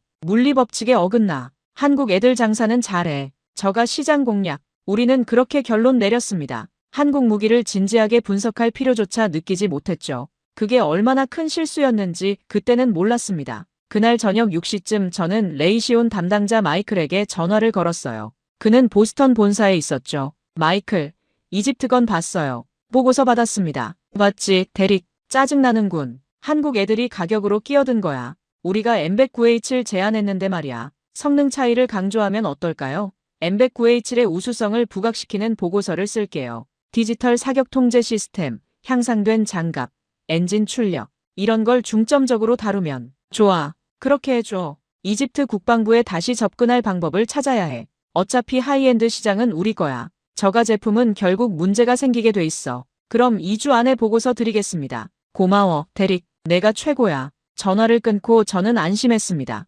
이건 일시적인 현상일 뿐이라고. 가격 경쟁으로 한두 건 따내는 건 누구나 할 수 있지만 결국 성능과 신뢰성에서 미국을 이길 순 없다고 믿었죠. 50년 넘게 쌓인 미국의 기술력과 전투 경험을 어떻게 따라잡겠어요? 그날 밤 집에 돌아가서도 저는 여전히 여유로웠어요. 7시 30분쯤 도착했죠. 사라가 저녁을 준비하고 있었고 에마와 올리비아는 거실에서 숙제를 하고 있었습니다. 아빠 왔어요. 올리비아가 달려와 안겼어요. 17살인데도 아직 제게 이렇게 애교를 부렸죠. 오늘 어땠어, 올리비아? 좋았어요. SAT 모의고사 봤는데 수학 만점 나왔어요. 대단한데? 우리 딸 정말 똑똑하네. 저녁 식탁에서 에마가 물었습니다. 아빠, 요즘 케이팝 엄청 인기잖아요. BTS, 블랙핑크 알아요? 응, 이름은 들어봤어. 너희가 맨날 틀어놓잖아. 한국 기술도 대단한 것 같던데요. 삼성, LG도 있고, 제 아이폰도 삼성 칩 들어갔대요. 그건 인정해. 소비재 분야에선 잘하지.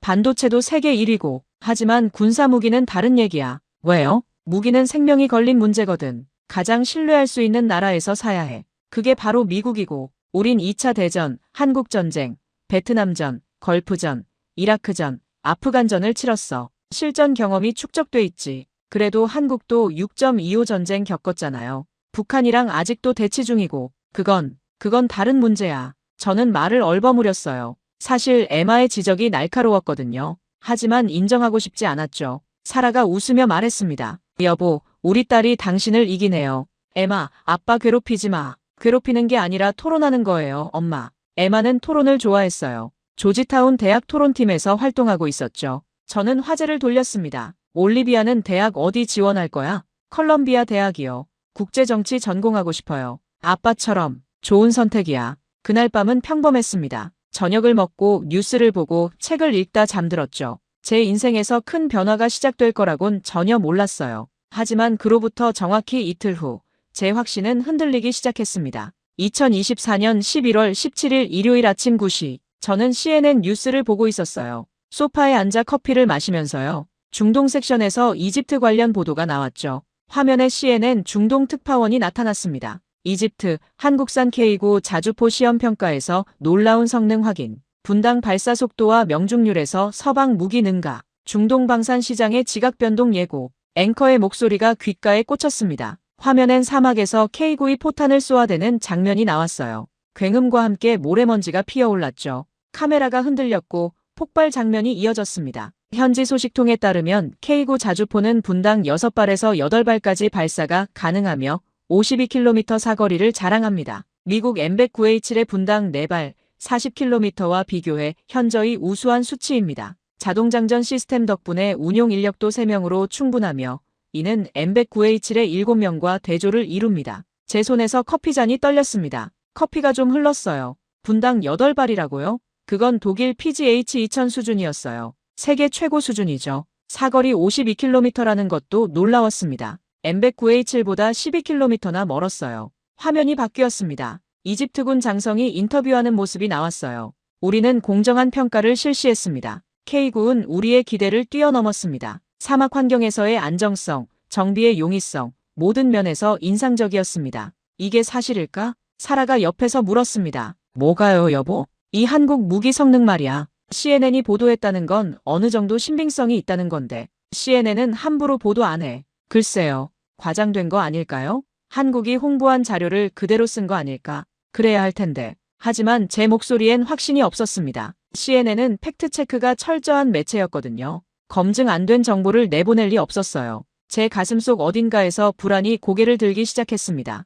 그날 오후 2시쯤 저는 견딜 수 없어서 사무실로 나갔어요. 일요일인데도 불구하고요. K스트리트는 한산했죠. 사무실에 도착해 컴퓨터를 켜고 한국 K9에 대한 자료를 찾아봤습니다. 놀랍게도 생각보다 많은 정보가 있었죠. 터키에서 1999년부터 운용 중이고 그들은 K9을 T-155 피르티나라는 이름으로 면허 생산까지 하고 있었어요. 폴란드가 2014년부터 도입했으며 2022년에는 무려 600문을 추가 주문했다는 정보도 있었습니다. 인도가 100문 도입 계약을 체결했고 노르웨이가 24문을 샀으며 호주는 AS9 헌팅이라는 이름으로 도입했다고 했어요. 핀란드도 관심을 보이고 있었죠. 특히 폴란드 국방부 보고서가 눈에 띄었습니다. 2013년 폴란드는 독일 PGH-2000과 한국 K9를 동시에 평가했는데 결국 K9를 선택했다는 거였죠. 이유가 구체적으로 나와 있었어요. 첫째, 자동장전 시스템의 신뢰성. PGH-2000도 자동장전이지만 고장이 잦았대요.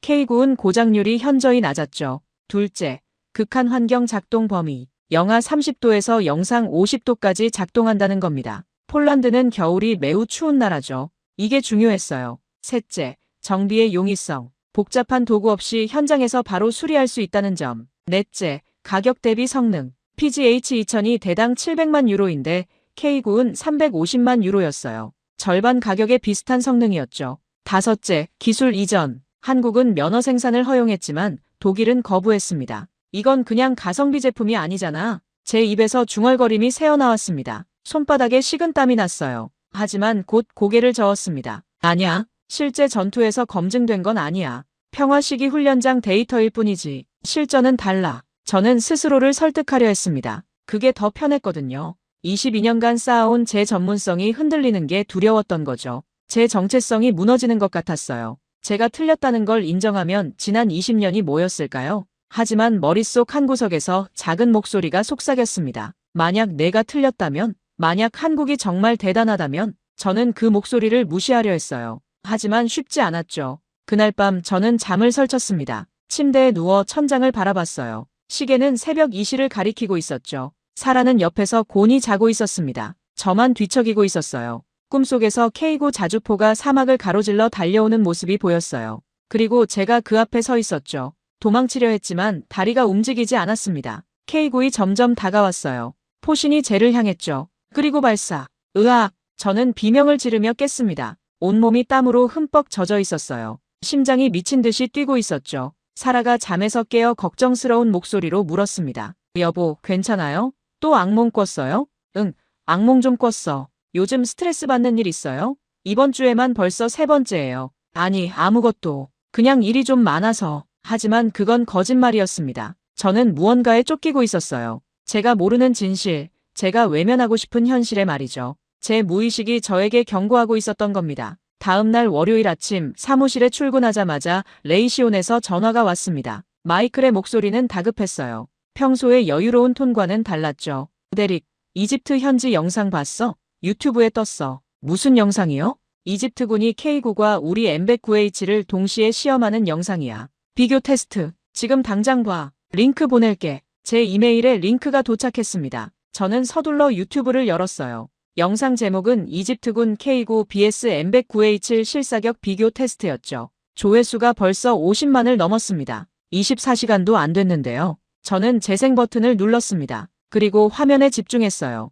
이집트 서부 사막, 푸른 하늘 아래 황량한 모래 언덕이 펼쳐져 있었어요. 2대의 자주포가 나란히 서 있었습니다. 하나는 미국 M109H, 다른 하나는 한국 K9. 이집트군 장교들이 지켜보는 가운데 동시에 발사 명령이 떨어졌죠. 파이어, M109H1이 먼저 발사했어요. 굉음과 함께 포탄이 날아갔습니다. 연기가 피어올랐죠. 그리고 재장전, 승무원들이 바쁘게 움직였어요. 40초 후 2번째 발사, 다시 40초 후 3번째. K9은 완전히 달랐습니다. 첫 발 발사 후 불과 8초 만에 2번째 포탄이 나갔어요. 자동장전 시스템이 작동하는 소리가 들렸죠. 쿵, 쿵, 쿵. 규칙적이고 빠른 리듬이었습니다. 3번째, 4번째, 5번째. 멈추지 않았어요. M109H1이 3발을 쏘는 동안 K9은 8발을 날렸습니다. 카메라가 착탄 지점을 보여줬어요. 52km 떨어진 목표물이었죠. K9의 포탄들은 거의 같은 지점에 떨어졌습니다. 50m 반경 안. 놀라운 정확도였어요. 반면 M109H1은 편차가 컸습니다. 100m 이상 벌어진 착탄도 있었죠. 영상 끝에 이집트군 대령이 인터뷰하는 장면이 나왔습니다. 영어 자막이 떴어요. 우리는 두 무기 모두를 동일한 조건에서 공정하게 평가했습니다. 날씨, 탄약, 거리, 모든 조건을 똑같이 했죠. 결과는 명확했습니다. K9은 발사 속도에서 2배 이상 빨랐고 명중률도 우수했습니다. 정비 편의성도 뛰어났어요. 우리 병사들이 더 쉽게 다룰 수 있었습니다. 가격까지 고려하면 선택은 당연했어요. K9은 21세기 자주포의 새로운 기준입니다. 영상이 끝났습니다. 저는 화면을 멍하니 바라봤어요. 마우스를 쥔 손이 떨렸죠. 심장이 빠르게 뛰었습니다. 목이 말랐어요. 데릭 있어?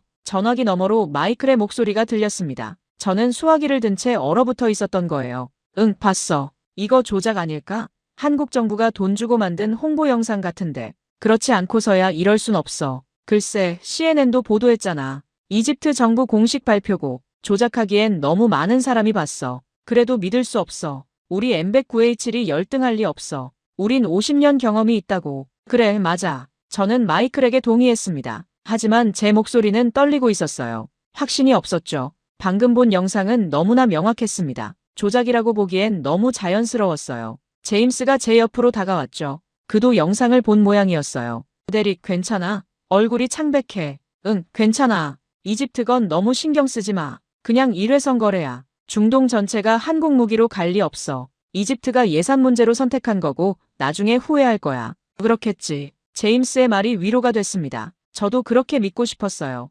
하지만 가슴속 불안은 점점 커져만 갔습니다. 뭔가 큰 변화가 일어나고 있다는 느낌. 제가 통제할 수 없는 흐름이 시작됐다는 느낌. 그날 오후 펜타곤 옛 동료 토마스에게서 이메일이 왔어요. 토마스는 국방부 중동 담당 부차관보였습니다. 제가 펜타곤에 있을 때 같은 팀이었죠. 믿을 수 있는 친구였어요. 데릭, 이집트 K국언 분석 좀 해줄 수 있어? 국방부 장관실에서 관심 갖고 있거든. 한국 무기가 우리 동맹국들 사이에서 점유율을 높여가고 있어. 폴란드, 호주, 노르웨이, 이제 이집트까지 무시할 수 없는 추세야. 긴급 보고서 필요해. 2주 안에 가능해? 추세라고요? 저는 키보드 위에서 손가락을 멈췄습니다. 토마스는 과장하는 스타일이 아니었어요. 사실만 말하는 사람이었죠. 그가 추세라고 표현했다면 이건 정말 심각한 거였습니다. 펜타곤이 움직이고 있다는 뜻이었어요. 저는 회신을 보냈죠. 알았어, 토마스. 한번 자세히 들여다볼게. 객관적으로 분석하마. 수수료는 얼마? 국방부 예산으로 10만 달러 줄 수 있어. 이건 중요한 거냐. 10만 달러. 높은 금액이었어요. 그만큼 펜타곤이 심각하게 보고 있다는 뜻이었죠. 하지만 들여다본다는 게 뭘까요? 저는 이미 결론을 내린 상태였어요. 한국 무기는 가성비형이다. 그게 제가 보고 싶은 진실이었죠. 제가 편하게 받아들일 수 있는 결론이었어요. 문제는 현실이 제 바람과 다르게 움직이고 있다는 거였습니다. 그리고 그 현실을 외면하기가 점점 더 어려워지고 있었어요. 그날 저녁 집에 돌아왔을 때 에마가 흥분한 목소리로 달려왔어요. 아빠, 오늘 국제정치 수업에서 한국방산 얘기 나왔어요. 교수님이 1시간 내내 설명하셨어요. 그래? 무슨 내용이었는데? 교수님이 한국이 세계 방산 시장에서 게임 체인저가 되고 있대요. 가격과 성능을 동시에 잡았고 빠른 납기에 기술 이전까지 해준대요. 폴란드는 K 전차를 1년 만에 받았는데 독일 레오파르트는 5년 걸린대요. 제 리포트 주제를 한국방산 부상으로 정했어요. 어때요? 그래, 재미있겠네. 저는 무심한 척했지만 속으론 당황스러웠습니다. 조지타운 대학교 국제정치학과라면 미국 최고의 명문이에요. 그곳에서까지 한국방산을 다룬다고요? 이건 생각보다 큰 흐름이었어요. 학계가 움직이고 있다는 뜻이었죠. 아빠는 어떻게 생각하세요? 한국 무기가 정말 미국 무기를 위협할까요? 아직은 아니야. 틈새 시장에서 성과를 내고 있지만 하이엔드 시장은 여전히 미국 거야. F-35, B-21 폭격기, 버지니아급 잠수함. 이런 건 한국이 못 만들어. 그런데 교수님 말씀으론 폴란드, 호주, 노르웨이 같은 선진국들도 한국 무기를 선택하고 있대요. 가격만 보고 산 건 아닐 것 같은데요. 그 나라들도 부자 나라잖아요. 에마의 질문이 날카로웠습니다. 정확히 제 약점을 찌르고 있었어요. 저는 대답을 피했습니다. 복잡한 문제야. 여러 요인이 있어. 정치적 고려도 있고 산업 협력도 있고. 나중에 천천히 설명해 줄게. 아빠, 혹시 한국 무기가 좋다는 걸 인정하기 싫은 거 아니에요? 에마의 한마디가 심장을 찔렀습니다. 저는 할 말을 잃었어요. 20살짜리 딸이 제 본심을 꿰뚫어 본 거죠. 에마, 아빠 괴롭히지 마. 사라가 웃으며 말했습니다. 괴롭히는 게 아니에요, 엄마. 진지하게 묻는 거예요. 아빠는 전문가잖아요. 전문가는 객관적이어야 하잖아요. 그래, 내 말이 맞아. 저는 인정할 수밖에 없었습니다. 하지만 객관적이기가 쉽지 않았어요. 22년 경력이 걸려 있었거든요. 그날 밤 다시 악몽을 꿨습니다. 이번엔 제가 펜타곤 브리핑룸에 서 있었어요. 수백 명의 장군들과 분석가들이 저를 바라보고 있었죠. 모두 무표정한 얼굴이었어요. 그리고 스크린에 K9 자주포가 떴습니다. 거대한 화면을 가득 채운 K9. 설명해 보시죠, 블랙우드. 왜 당신은 이걸 놓쳤습니까? 한 장군이 물었습니다. 4개의 별이 달린 대장이었어요. 저는 대답할 수 없었습니다. 입이 열리지 않았어요. 목에서 소리가 나오지 않았죠.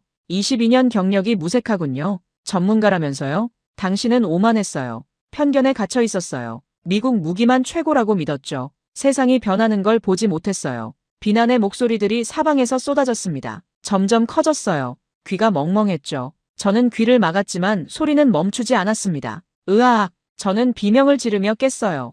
온몸이 땀으로 흠뻑 젖어 있었습니다. 베개가 젖었어요. 이불도 축축했죠. 시계를 봤습니다. 새벽 4시. 사라가 깊은 잠에 빠져 있었어요. 깨우고 싶지 않았습니다. 저는 조용히 침대에서 일어나 서재로 갔어요. 노트북을 켜고 한국방산에 대한 자료를 검색하기 시작했죠. 이번엔 진지하게, 편견 없이 보려고 노력했어요. 정말로 노력했습니다. 그리고 알게 됐습니다. 제가 얼마나 무지했는지를.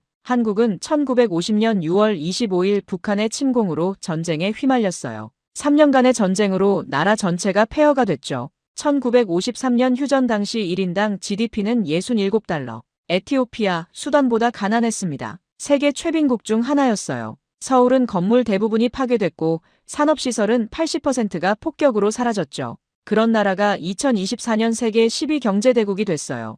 1인당 GDP 3만 5천 달러, 70년 만에 500배 성장, 인류 역사상 유례없는 성장이었죠. 방산 수출은 2023년 170억 달러에서 2024년 200억 달러로 증가했고요. 세계 4위였습니다. 미국, 러시아, 프랑스 다음이었어요. 1970년대 박정희 정부가 자주 국방을 외치며 방산 육성을 시작했습니다. 미국이 주한미군을 철수하겠다고 위협했을 때였죠. 닉슨 독트린. 한국은 스스로 지켜야 한다는 절박함이 있었어요.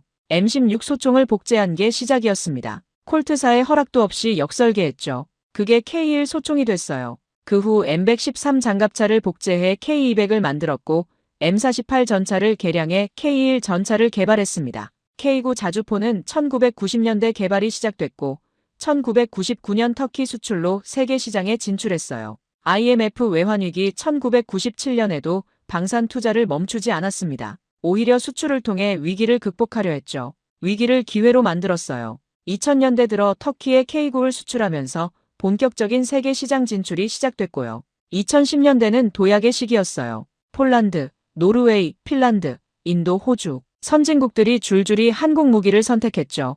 2022년 폴란드와는 역대급 계약을 체결했습니다. K9 자주포 600문, K2 전차 1000대, FA-50 전투기 48대, 총 200억 달러 규모였어요. 데이터는 명확했습니다. 이건 일회성 거래가 아니었어요. 체계적인 기술 개발과 품질 향상, 그리고 철저한 고객 맞춤 서비스의 결과였죠. 한국방산은 삼성, LG가 휴대폰 시장을 장악한 것과 같은 방식으로 무기 시장에 침투하고 있었습니다. 내가 놓친 게 이렇게 많았나? 저는 중얼거렸습니다. 노트북 화면을 멍하니 바라봤어요. 22년 동안 저는 한국을 제대로 본 적이 없었습니다. 편견이라는 필터를 통해서만 봤죠. 제가 보고 싶은 것만 봤어요. 제가 믿고 싶은 것만 믿었죠. 새벽 6시가 돼서야 저는 노트북을 닫았습니다. 머릿속이 복잡했어요. 인정하고 싶지 않았지만 사실은 명확했죠. 한국은 더 이상 무시할 수 없는 방산 강국이었습니다. 문제는 제가 이걸 어떻게 받아들여야 하느냐였어요.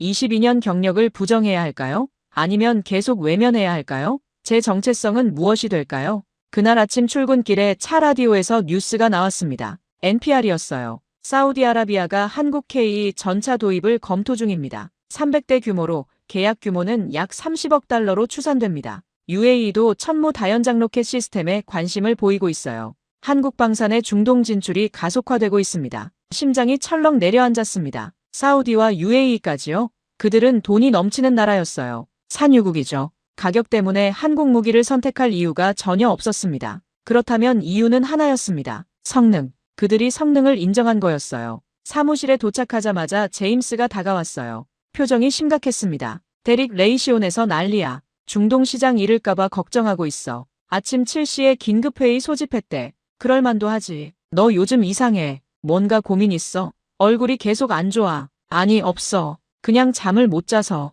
이집트 건 때문이야? 너무 신경 쓰지 마. 한국은 결국 이류야. 하지만 고민은 산더미처럼 쌓여 있었습니다. 제 전문성, 제 경력, 제 미래, 모든 게 흔들리고 있었어요. 그리고 제임스의 말이 더 이상 설득력이 없었죠. 점심시간에 펜타곤 토마스에게서 전화가 왔습니다. 데릭, 이집트 대사관에서 초청장이 왔어. 현지 K9 시험장 참관하라는데 너 갈 수 있어? 나를요? 왜 저를요? 내가 중동 전문가잖아. 직접 가서 보고 객관적으로 평가해줬으면 해. 국방부가 한국 무기에 대한 정확한 정보가 필요해. 저는 망설였습니다. 가기 싫었어요. 제 편견이 산산조각 날까봐 두려웠죠. 제가 틀렸다는 걸 확인하게 될까봐 무서웠습니다. 시간 좀 생각해볼게. 빨리 결정해. 다음 주 월요일 출발이야. 일주일 일정이고. 전화를 끊고 저는 한참을 멍하니 앉아 있었습니다. 창밖을 봤어요. 워싱턴 DC의 가을 하늘이 파랗게 펼쳐져 있었죠. 나뭇잎들이 바람에 떨어지고 있었습니다. 가야 할까요?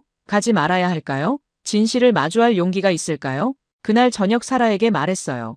이집트 출장 제의가 왔어. K9 시험장 참관. 가세요. 당신 요즘 뭔가에 쫓기는 것 같던데 현장에 가보면 답이 나올 거예요. 만약 내가 틀렸다면 만약 한국이 정말 대단하다면 틀렸으면 인정하면 되죠. 당신은 전문가잖아요. 전문가는 새로운 사실 앞에서 겸손해야 해요. 고집 부리는 건 전문가가 아니라 꼰대예요. 사라의 말이 가슴에 꽂혔습니다. 맞아요. 전문가는 편견이 아니라 사실에 기반해야 했죠. 데이터를 따라가야 했어요. 저는 토마스에게 다시 전화를 걸었습니다. 맘 십시였어요. 가기로 했어. 객관적으로 보고 오마. 잘 결정했어, 데릭. 내 눈으로 직접 보고 와. 편견 없이, 편견 없이. 저는 다짐했습니다. 하지만 과연 가능할까요? 2024년 12월 1일 월요일 아침 6시. 저는 덜스 국제공항에서 카이로행 비행기에 올랐습니다. 에미레이트 항공이었어요. 11시간의 긴 비행이 기다리고 있었죠. 비행기가 이륙했습니다. 창밖으로 워싱턴 DC가 점점 작아졌어요. 제 집도 사무실도 익숙한 모든 것이 멀어졌습니다. 저는 계속 생각했어요. 제가 뭘 보게 될까? 제 편견이 맞을까? 아니면 완전히 틀렸을까? 22년 경력이 무너지는 걸 목격하게 될까? 창밖으로 대서양이 펼쳐졌습니다. 끝없는 푸른 바다. 저는 알 수 없는 미래를 향해 날아가고 있었어요. 그리고 그곳에서 제 인생을 바꿀 진실을 마주하게 될 줄은 그때는 몰랐습니다. 카이로 국제공항에 도착한 건 현지 시간으로 화요일 새벽 2시 15분이었어요. 11시간의 비행으로 몸이 무거웠습니다. 시차 적응이 필요했죠. 워싱턴 DC와는 7시간 차이였어요. 입국장을 나서자 군복을 입은 장교가 저를 기다리고 있었죠. 키가 크고 어깨가 넓었어요. 군인 특유의 꼿꼿한 자세였습니다. 블랙우드 씨입니까? 예, 맞습니다. 저는 이집트 육군 대령 유세프 만수르입니다. 환영합니다. 먼 길 오시느라 수고하셨습니다. 유세프 대령은 50대 초반으로 보였어요. 단단한 체격에 날카로운 눈빛을 가진 군인이었죠. 얼굴은 햇볕에 그을려 갈색이었고 눈가에 잔주름이 있었어요. 사막에서 오래 근무한 사람의 얼굴이었습니다. 악수를 나누는 그의 소나귀가 강했죠. 뼈가 부서질 것 같았어요. 호텔로 모시겠습니다. 내일 아침 훈련장으로 출발할 겁니다. 지금은 쉬시죠. 감사합니다. 차 안에서 유세프가 말을 꺼냈어요. 영어가 유창했습니다. 미국에서 유학한 것 같았죠. 블랙우드 씨, 솔직히 말씀드리죠. 당신 같은 미국 전문가들이 여기 오면 보통 두 가지 반응을 보입니다. 하나는 무시, 다른 하나는 놀람. 무시하고 오는 사람들은 K9을 보고 충격받고 열린 마음으로 오는 사람들은 감탄하고 돌아가죠. 당신은 어느 쪽입니까? 직설적인 질문이었어요. 저는 잠시 망설였습니다. 저는 객관적으로 보러 왔습니다. 편견 없이요. 그래요? 좋습니다. 당신 눈으로 직접 확인하시죠. 한국 K9이 왜 우리의 선택이었는지. 우리가 바보가 아닙니다. 신중하게 결정했어요. 그의 목소리엔 확신이 담겨 있었어요. 자부심도 느껴졌죠. 저는 긴장했습니다. 호텔은 나일강이 보이는 5성급 호텔이었어요. 방에 들어가 짐을 풀고 침대에 누웠지만 잠이 오지 않았습니다. 내일이면 제가 진실과 마주하게 될 텐데 그게 두려웠죠. 천장을 바라보며 생각에 잠겼어요. 새벽 6시에 알람이 울렸습니다. 샤워를 하고 호텔 레스토랑에서 간단히 아침을 먹었어요. 이집트식 빵과 치즈, 올리브, 커피를 마시며 로비로 내려갔죠. 유세프가 이미 기다리고 있었어요. 잘 주무셨습니까? 네, 덕분에. 거짓말이었죠. 거의 못 잤어요. 오늘은 서부 사막 훈련장으로 갑니다. 차로 3시간 거리죠. K9 부대가 훈련 중입니다. 실사격 시연도 보여드릴 겁니다. 군용 차량에 올라탔어요. 토요타 랜드크루저였죠. 운전사와 경호원 2명이 함께였습니다. 카이로 시내를 벗어나자 사막이 펼쳐졌습니다. 끝없는 모래 언덕과 뜨거운 햇살. 차창밖 온도계는 벌써 38도를 가리키고 있었죠. 12월인데도 이렇게 덥다니. 여름엔 얼마나 뜨거울까요?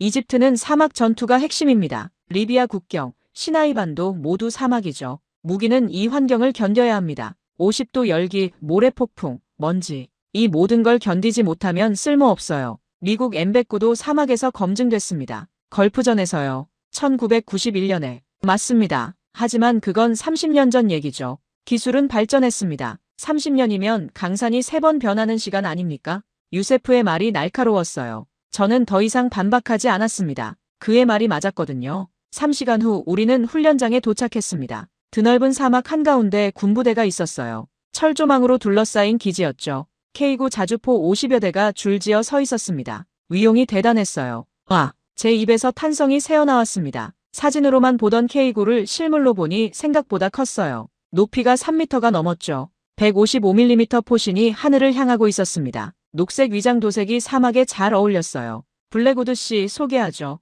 이분은 한국 한화에어로스페이스 현장 기술팀장 김태준입니다. 30대 후반으로 보이는 한국인 남성이 다가왔습니다. 키는 175cm 정도. 얼굴은 햇볕에 그을려 있었고 눈가엔 주름이 있었어요. 군복을 입고 있었는데 한국군 전투복이 아니라 작업복이었죠. 안전모를 쓰고 있었습니다. 안녕하세요, 블랙우드 씨. 만나서 반갑습니다. 멀리서 오시느라 수고하셨습니다. 저도 반갑습니다. 저는 3개월째 이곳에 상주하고 있습니다. 이집트군 포병들을 훈련시키고 정비를 지원하죠. 한국에 있는 가족이 보고 싶지만 고객이 만족할 때까지 함께 해야죠. 3개월이나요? 이 사막에서요? 가족은요? 서울에 아내와 초등학생 아들이 있습니다. 화상통화로 매일 얼굴 보죠. 힘들지만 이게 제 일입니다. 김태준의 말에 저는 놀랐습니다. 미국 방산업체는 보통 무기만 팔고 끝이에요. 기술 지원은 별도 계약이고 현장 상주는 거의 없죠. 있어도 몇 주 정도. 3개월은 들어본 적 없었어요. 자, 그럼 시연을 보여드리죠.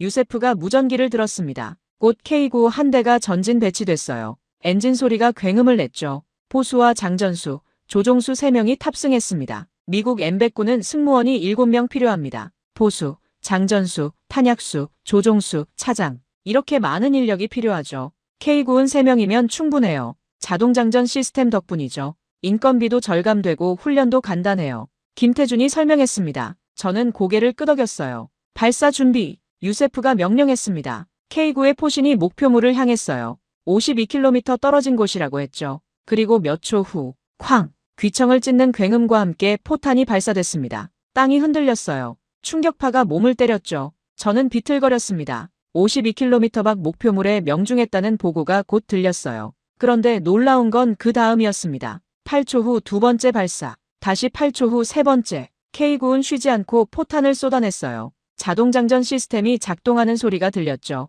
쿵, 쿵, 쿵. 1분 동안 8발이 발사됐습니다. 자동장전 시스템이 초당 1발 속도로 포탄을 공급합니다. 장전수의 체력이나 숙련도와 무관하게 일정한 속도를 유지하죠. 지치지도 않고 실수도 없어요. 저는 말을 잃었습니다. 이건 정말 독일 PGH-2000 수준이었어요. 아니, 어쩌면 그보다 나을 수도. 명중률은 어떻습니까? 일반 포탄으로 95% 이상입니다. GPS 유도 K307 로켓탄을 쓰면 99%까지 나옵니다. 오차 범위 10m 이내죠. 온도는 지금 몇 도죠? 47도입니다. 한낮이 되면 50도까지 올라갑니다. 47도. 저는 땀이 비오듯 쏟아졌어요. 셔츠가 흠뻑 젖었죠. 이 지옥 같은 더위 속에서 K9은 단 한 번의 고장도 없이 작동하고 있었습니다. 6시간 연속 작전도 가능합니다. 냉각 시스템이 우수하거든요. M109는 3시간이면 과열로 멈춰야 하지만 K9은 6시간 계속 쏠 수 있어요. 김태준이 자랑스럽게 말했어요. 저는 K9를 가까이서 살펴봤습니다. 포신, 자동장전 장치, 사격 통제 시스템, 모든 게 정교했죠. 미국 무기 못지않았어요. 어쩌면 더 나을지도. 미국 M109A7과 비교하면 어떻습니까? 유세프가 웃었습니다. 자신만만한 웃음이었어요. 솔직히 말하죠, 블랙우드 씨. M109A7도 좋은 무기입니다. 미국의 기술력은 존경해요. 하지만 K9은 더 나아요. 발사속도 2배, 사거리 12km 5월, 운용 인력 절반, 정비시간 3분의 1, 가격도 절반. 우리가 선택하지 않을 이유가 없었죠. 이건 감정이 아니라 계산입니다. 저는 할 말을 잃었습니다. 제 편견이 완전히 틀렸다는 걸 깨달은 순간이었어요. 데이터가 명확했죠. 제가 믿고 싶었던 게 아니라 사실이 눈앞에 있었습니다. 블랙우드 씨, 당신은 한국을 몰랐습니다. 유세프가 제 어깨에 손을 얹었어요. 무거운 손이었죠. 한국은 70년 전 폐허였어요. 6.25 전쟁으로 모든 게 파괴됐죠. 하지만 지금은 세계 10위 경제대국이고 방산 수출 4위입니다. 그들은 불가능을 가능으로 만드는 사람들이죠. 한강의 기적이라고 들어봤습니까? 그 말이 가슴에 박혔습니다. 저는 22년 동안 뭘 한 걸까요? 데이터를 봤지만 진실은 보지 못했어요. 편견이라는 안경을 쓰고 세상을 봤던 거죠. 제가 보고 싶은 것만 봤어요. 오후 내내 저는 K9 훈련을 지켜봤습니다. 이집트군 포병들은 능숙하게 K9를 다뤘어요. 20대 젊은 병사들이었죠. 김태준과 한국기술팀은 옆에서 세심하게 지도했습니다. 인내심 있게 친절하게. 한국 기술자들은 밤낮 없이 우릴 도와줍니다. 고장나면 30분 안에 달려오죠. 새벽 3시에도 와요. 미국 업체는 전화로만 상담하는데 그것도 업무 시간에만. 이집트 포병 대대장 아메드 대령이 말했어요. 그는 40대 중반의 베테랑 군인이었죠. 게다가 정비 교육도 철저합니다. 우리 병사들이 직접 수리할 수 있도록 가르쳐줘요. 매뉴얼도 아랍어로 번역해줬어요. 기술 이전에 인색하지 않아요. 미국은 블랙박스처럼 만들어서 우리가 못 열게 하잖아요. 그게 차이였습니다. 한국은 단순히 무기를 파는 게 아니라 파트너가 되려 했어요. 함께 싸우려 했죠. 해질 무렵 저는 유세프와 함께 사막을 걸었습니다. 붉은 석양이 모래 언덕을 물들이고 있었어요. 아름다웠죠. 평화로웠습니다. 블랙우드 씨, 솔직한 느낌이 어떻습니까? 충격받았습니다. 제가 완전히 틀렸어요. K9은 제 예상을 훨씬 뛰어넘었습니다. 인정하는군요. 대단합니다. 많은 서방 전문가들이 인정하지 않거든요. 자존심 때문에. 하지만 실전은 다를 수 있지 않을까요? 훈련장 데이터와 전투는 다르니까. 생명이 걸린 상황에서는요. 유세프가 걸음을 멈췄습니다. 그리고 제 눈을 똑바로 봤어요. 그의 눈빛이 변했습니다. 진지해졌죠. 당신은 운이 좋습니다. 블랙우드. 무슨 말씀이죠? 곧 실전을 볼 기회가 있을 겁니다. 그의 목소리가 낮아졌어요. 뭔가 심상치 않은 느낌이 들었죠. 등골이 오싹했습니다. 리비아 국경이 불안합니다. 반군 세력이 움직이고 있어요. 정보부 보고에 따르면 이번 주 안에 도발이 있을 거예요. 조만간 충돌이 있을 겁니다. 그럼 위험하지 않습니까? 제가 민간인인데 위험하죠. 하지만 당신이 원하는 답을 얻을 수 있을 겁니다. K9이 실전에서 어떤지, 진짜 전쟁에서 어떻게 싸우는지. 저는 숨을 깊이 들이마셨습니다. 실전이라고요? 그건 생각지 못한 일이었어요. 22년 경력이지만 실제 전투는 본 적 없었어요. 이라크에 갔을 때도 안전한 후방이었죠. 그날 밤 군부대 숙소에서 잠을 잤습니다. 아니, 잠을 자려 했지만 잘 수 없었어요. 머릿속이 복잡했죠. 제가 본 K9은 정말 놀라웠습니다. 성능도 우수했고 시스템도 완벽했어요. 하지만 훈련장이 아닌 실전에서는 어떨까요? 생명이 걸린 전투에서 진짜 믿을 수 있을까요? 고장나지 않을까요? 미국 무기의 진정한 가치는 실전 검증 아닐까요? 새벽 2시 17분. 밖에서 소란스러운 소리가 들렸습니다. 저는 일어나 창밖을 내다봤어요. 군인들이 급하게 움직이고 있었죠. 무장하고 차량에 올라타고 있었어요. 뭔가 일이 터진 거였습니다. 노크 소리가 났습니다. 급박한 소리였어요. 문을 열자 유세프가 서 있었습니다. 표정이 심각했어요. 블랙우드, 일어나세요. 빨리. 리비아 국경에서 상황이 발생했습니다. 무슨 일입니까? 반군이 국경을 넘고 있어요. T-55 전차 12대와 장갑차, 병력 300명, K9 부대가 출동합니다. 지금 당장. 심장이 빠르게 뛰기 시작했어요. 손이 떨렸죠. 제가 따라가도 됩니까? 관측 헬기에 태워드리죠. 하지만 매우 위험합니다. 진짜 전투예요. 각오는 되셨습니까? 목숨을 걸 수 있습니까? 저는 고개를 끄덕였습니다. 떨리는 목소리로 대답했어요. 가겠습니다. 제가 봐야 합니다. 좋아요. 5분 안에 준비하세요. 헬기가 대기 중입니다. 30분 후 저는 이집트군 전투복을 입고 헬기에 올랐습니다. 방탄조끼도 입었어요. 헬멧을 썼죠. 유세프, 김태준, 그리고 미군 관측관 밀러 대위가 함께였습니다. 헬기가 이륙했습니다. 굉음과 함께 몸이 둥실 떠올랐어요. 새벽 사막 위로 날아가는 헬기 안에서 저는 생각했습니다. 이게 진짜 테스트구나. K9이 실전에서 어떻게 싸우는지 보게 되는 거구나. 제 인생이 바뀔 수도 있겠구나. 그리고 그날 밤 제가 목격한 장면은 정말로 제 인생을 완전히 바꿔놓았습니다. 2025년 1월 8일 새벽 3시 42분. 저는 이집트 시나이반도 상공 900m에 떠 있었습니다. 헬기 안은 긴장감으로 가득했어요. 진동이 심했죠. 밤하늘 아래로 사막이 끝없이 펼쳐져 있었고 멀리 리비아 국경 쪽에서 희미한 불빛들이 움직이고 있었습니다. 적군의 차량 불빛이었어요. 목표물 확인. T-55 전차 12대, BMP 장갑차 8대, 병력 수송 트럭 15대, 총 300명 추산, 국경선 5km 내측으로 침투 중. 무전기에서 이집트군 지휘부의 목소리가 흘러나왔습니다. 침착하지만 긴박한 톤이었어요. K9 부대 전개 완료. 사격 재원 입력 완료. 발사 대기 중. 유세프 대령이 쌍안경을 들여다보며 말했어요. 저기 보이십니까? 우리 K9 포대가 능선 뒤에 배치돼 있습니다. 이 신문이 동시에 사격할 겁니다. 저는 야간 투시경을 통해 아래를 내려다봤어요. 초록색 화면에 K9들이 보였죠. 20여 대가 능선 뒤에 숨어 포신을 세우고 있었습니다. 마치 사냥감을 노리는 맹수 같았어요. 거리는 32km, 칠흑 같은 어둠 속이었죠. 과연 명중시킬 수 있을까요? 옆에 있던 미군 관측관 밀러 대위가 중얼거렸습니다. 그는 포병 전문가였어요. 32km의 야간 조건, 게다가 사막 모래바람까지. 명중률 30%면 선방이지, 40%면 기적이고, 이건 정말 어려운 조건이야. 저도 속으로 동의했어요. 아무리 좋은 무기라도 이런 조건에선 한계가 있을 테니까.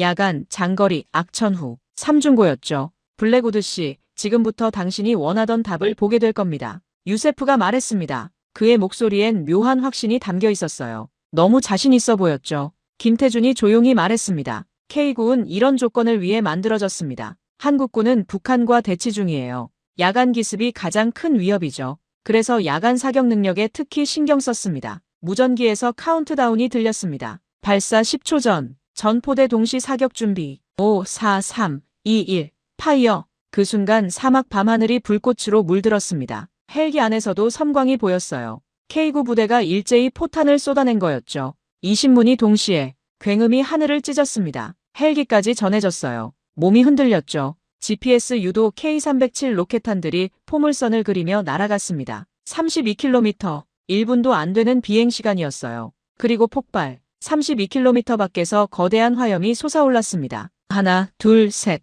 연속으로 야간 투시경 화면이 하얗게 변했어요. 폭발 섬광 때문이었죠. 퍼스트 샤트, 더렉트 힛, T-55 전차 격파, 세컨드 샤트, 타겟 디스트로이드, 장갑차 무력화, 서드 샤트, 컨펌드 킬, 트럭 3대 동시 파괴, 무전기에서 연속으로 명중 보고가 들렸습니다. 저는 믿을 수 없다는 표정으로 야간 투시경을 들여다봤어요. T-55 전차들이 화염에 휩싸이고 있었죠. 장갑차들이 폭발했습니다. 트럭들이 뒤집혔어요. 이게 대체 32km 야간에 이게 가능해? 밀러 대위의 입이 벌어졌습니다. 그의 손이 떨리고 있었어요. 명중률 99%. 이건 불가능해. 물리적으로 불가능한 수치야. 야간에 32km 거리에서 이런 정확도는. 하지만 현실이었습니다. K9의 포탄들은 정확히 목표물을 타격하고 있었어요. GPS 유도 시스템과 탄도 컴퓨터, 기상 센서가 완벽하게 작동하고 있었죠. 자동장전 시스템 덕분에 발사 속도도 빨랐습니다.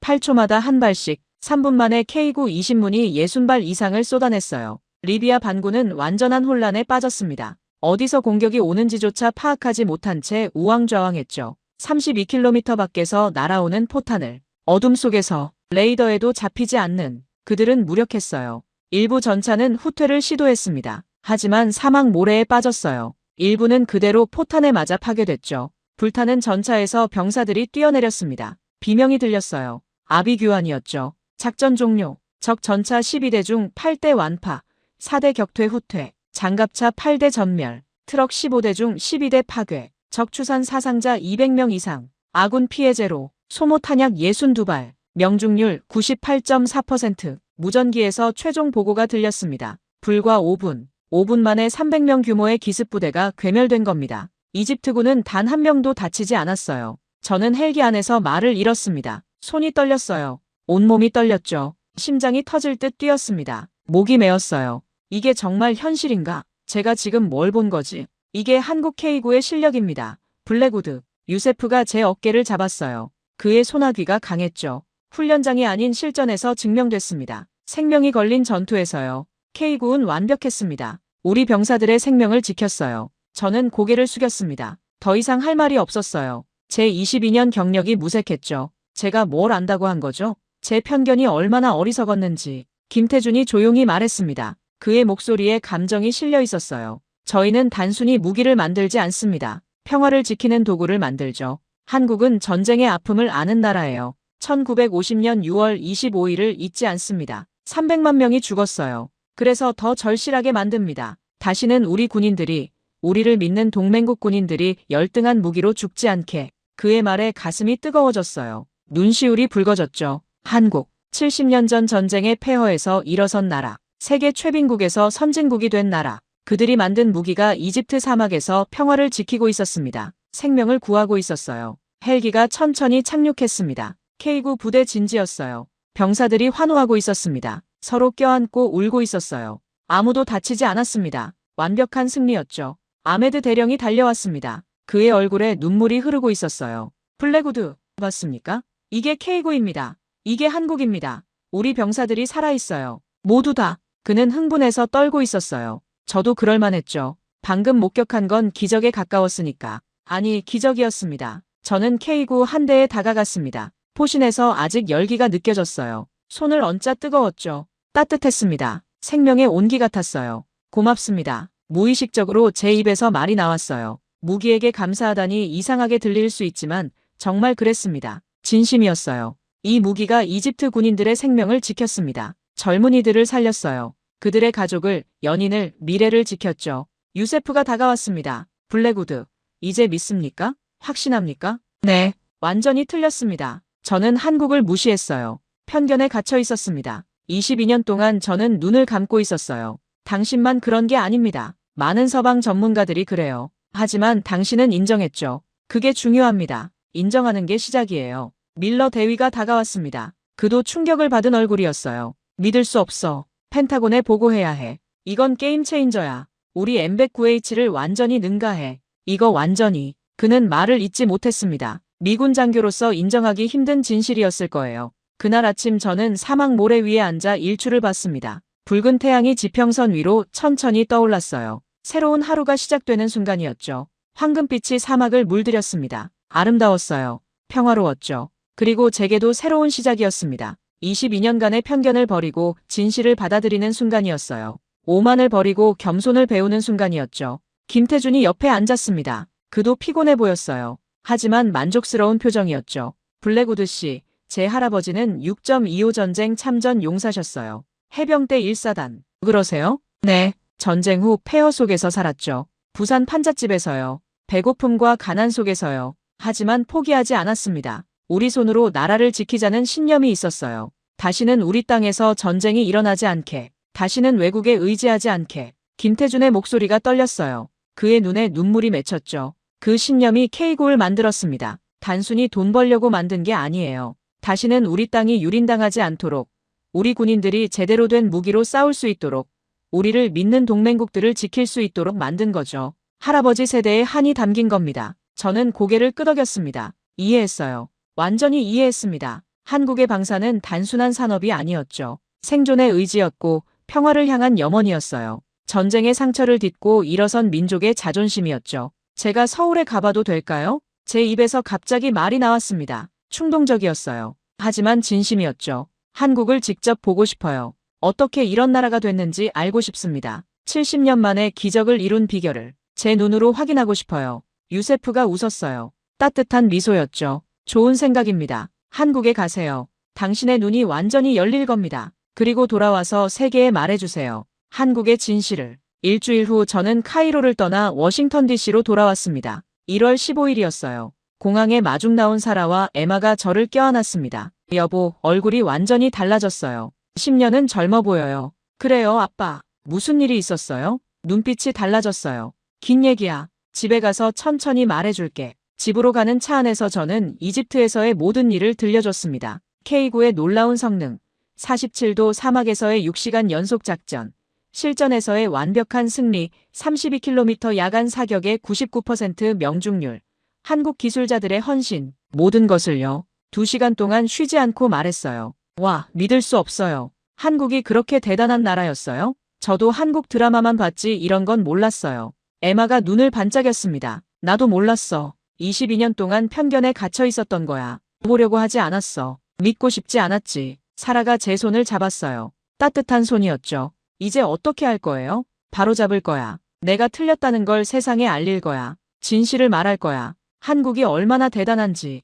그들이 무엇을 이뤘는지, 용기 있는 결정이에요. 자랑스러워요. 집에 도착해 샤워를 하고 서재로 갔습니다. 노트북을 켰어요. 그리고 보고서 작성을 시작했습니다. 제목을 타이핑했죠. 한국 K9 자주포 중동 방산 시장의 게임 체인저 마이너스 이집트 실전 검증 보고서. 손가락이 키보드 위를 빠르게 움직였습니다. 제가 본 모든 것, 느낀 모든 것을 쏟아냈어요. 데이터, 실전 결과, 한국의 역사, 기술력, 고객 서비스, 가격 경쟁력, 모든 것을요. 객관적으로 정직하게 72시간 동안 거의 잠도 자지 않고 썼습니다. 커피만 마시며 집중했어요. 사라가 샌드위치를 가져다 줬죠. 딸들이 응원했습니다. 120페이지가 넘는 보고서가 완성됐어요. 결론 부분을 썼습니다. 결론, 한국 K9 자주포는 현존하는 세계 최고 수준의 자주포이다. 미국 M109A7, 독일 PGH-2000과 비교해 성능에서 대등 이상이며 가격 경쟁력과 고객 서비스에서 월등히 우수하다. 이집트 실전에서 98.4%의 명중률을 기록했으며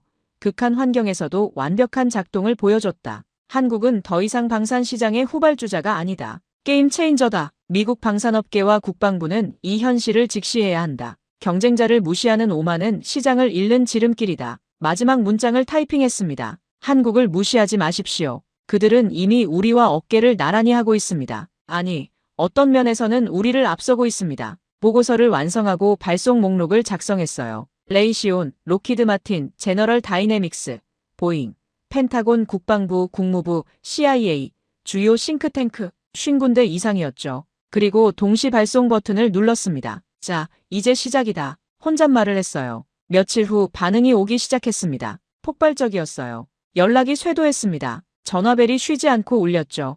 이메일함이 넘쳐났어요. 그 중에는 칭찬도 있었습니다. 하지만 비난도 많았어요. 특히 방산업계에서요. 데릭, 너 한국 로비 받았어? 얼마 받았어? 제임스가 전화로 물었습니다. 목소리가 차가웠어요. 아니, 난 그저 진실을 썼을 뿐이야. 내가 본 걸 있는 그대로. 하지만 우리 클라이언트들이 화났어. 레이시온, 로키드 마틴 전부 미국 무기를 폄하했다고. 배신자라고 해. 폄하한 게 아니야. 객관적 사실을 말한 거지. 데이터가 그래. 넌 변했어, 데릭. 더 이상 우리 편이 아니야. 제임스, 편이 문제가 아니야. 진실이 문제지. 우린 전문가야. 진실을 따라가야 해. 좋아. 내 선택이야. 하지만 업계에서 매장당할 거야. 전화가 끊겼습니다. 제임스와 10년 우정이 끝난 순간이었어요. 가슴이 아팠습니다. 어떤 사람들은 저를 배신자라고 불렀습니다. 어떤 사람들은 용기 있다고 칭찬했죠. 업계는 반으로 갈라졌어요. 하지만 중요한 건 진실이었습니다. 제 양심이었어요.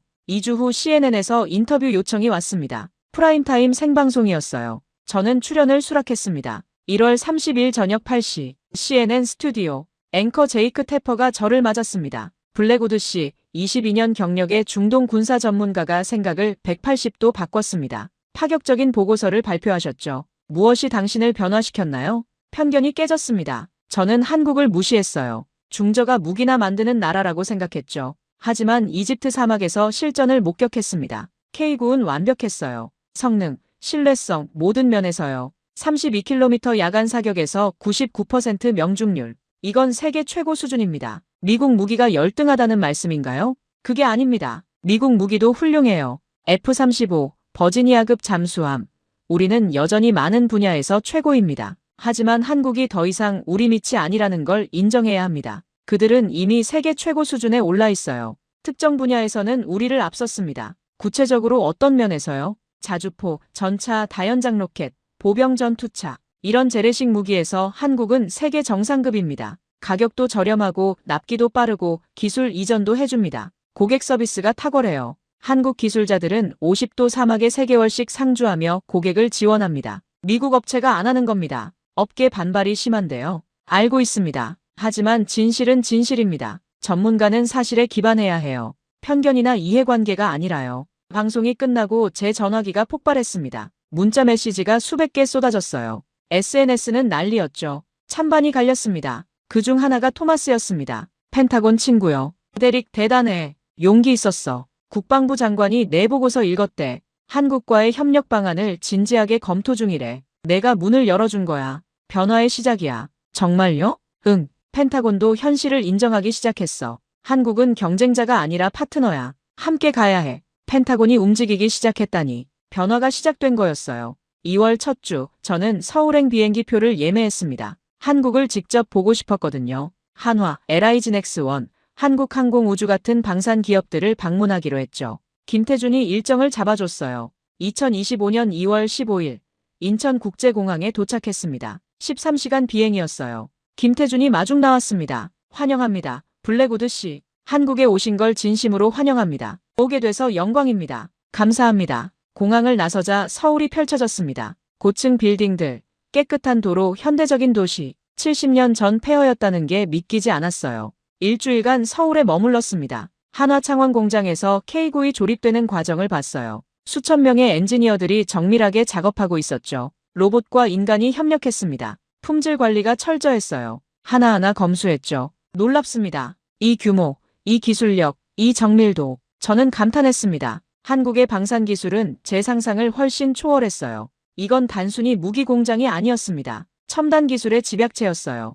LIG넥스1에서는 천모 다연장 로켓 시스템을 봤습니다. 한국항공우주에서는 FA-50 경전투기를 봤어요. KF-21 전투기 개발 현장도 방문했죠. 모든 게 인상적이었습니다. 하지만 가장 감동적이었던 건 6.25 전쟁 기념관이었어요. 70년 전 폐허를 보며 눈물이 났습니다. 사진 속 서울은 완전히 파괴돼 있었어요. 건물이 무너지고 다리가 끊기고 사람들이 굶주리고 있었죠. 이 땅에서 어떻게 이런 기적이 일어났을까?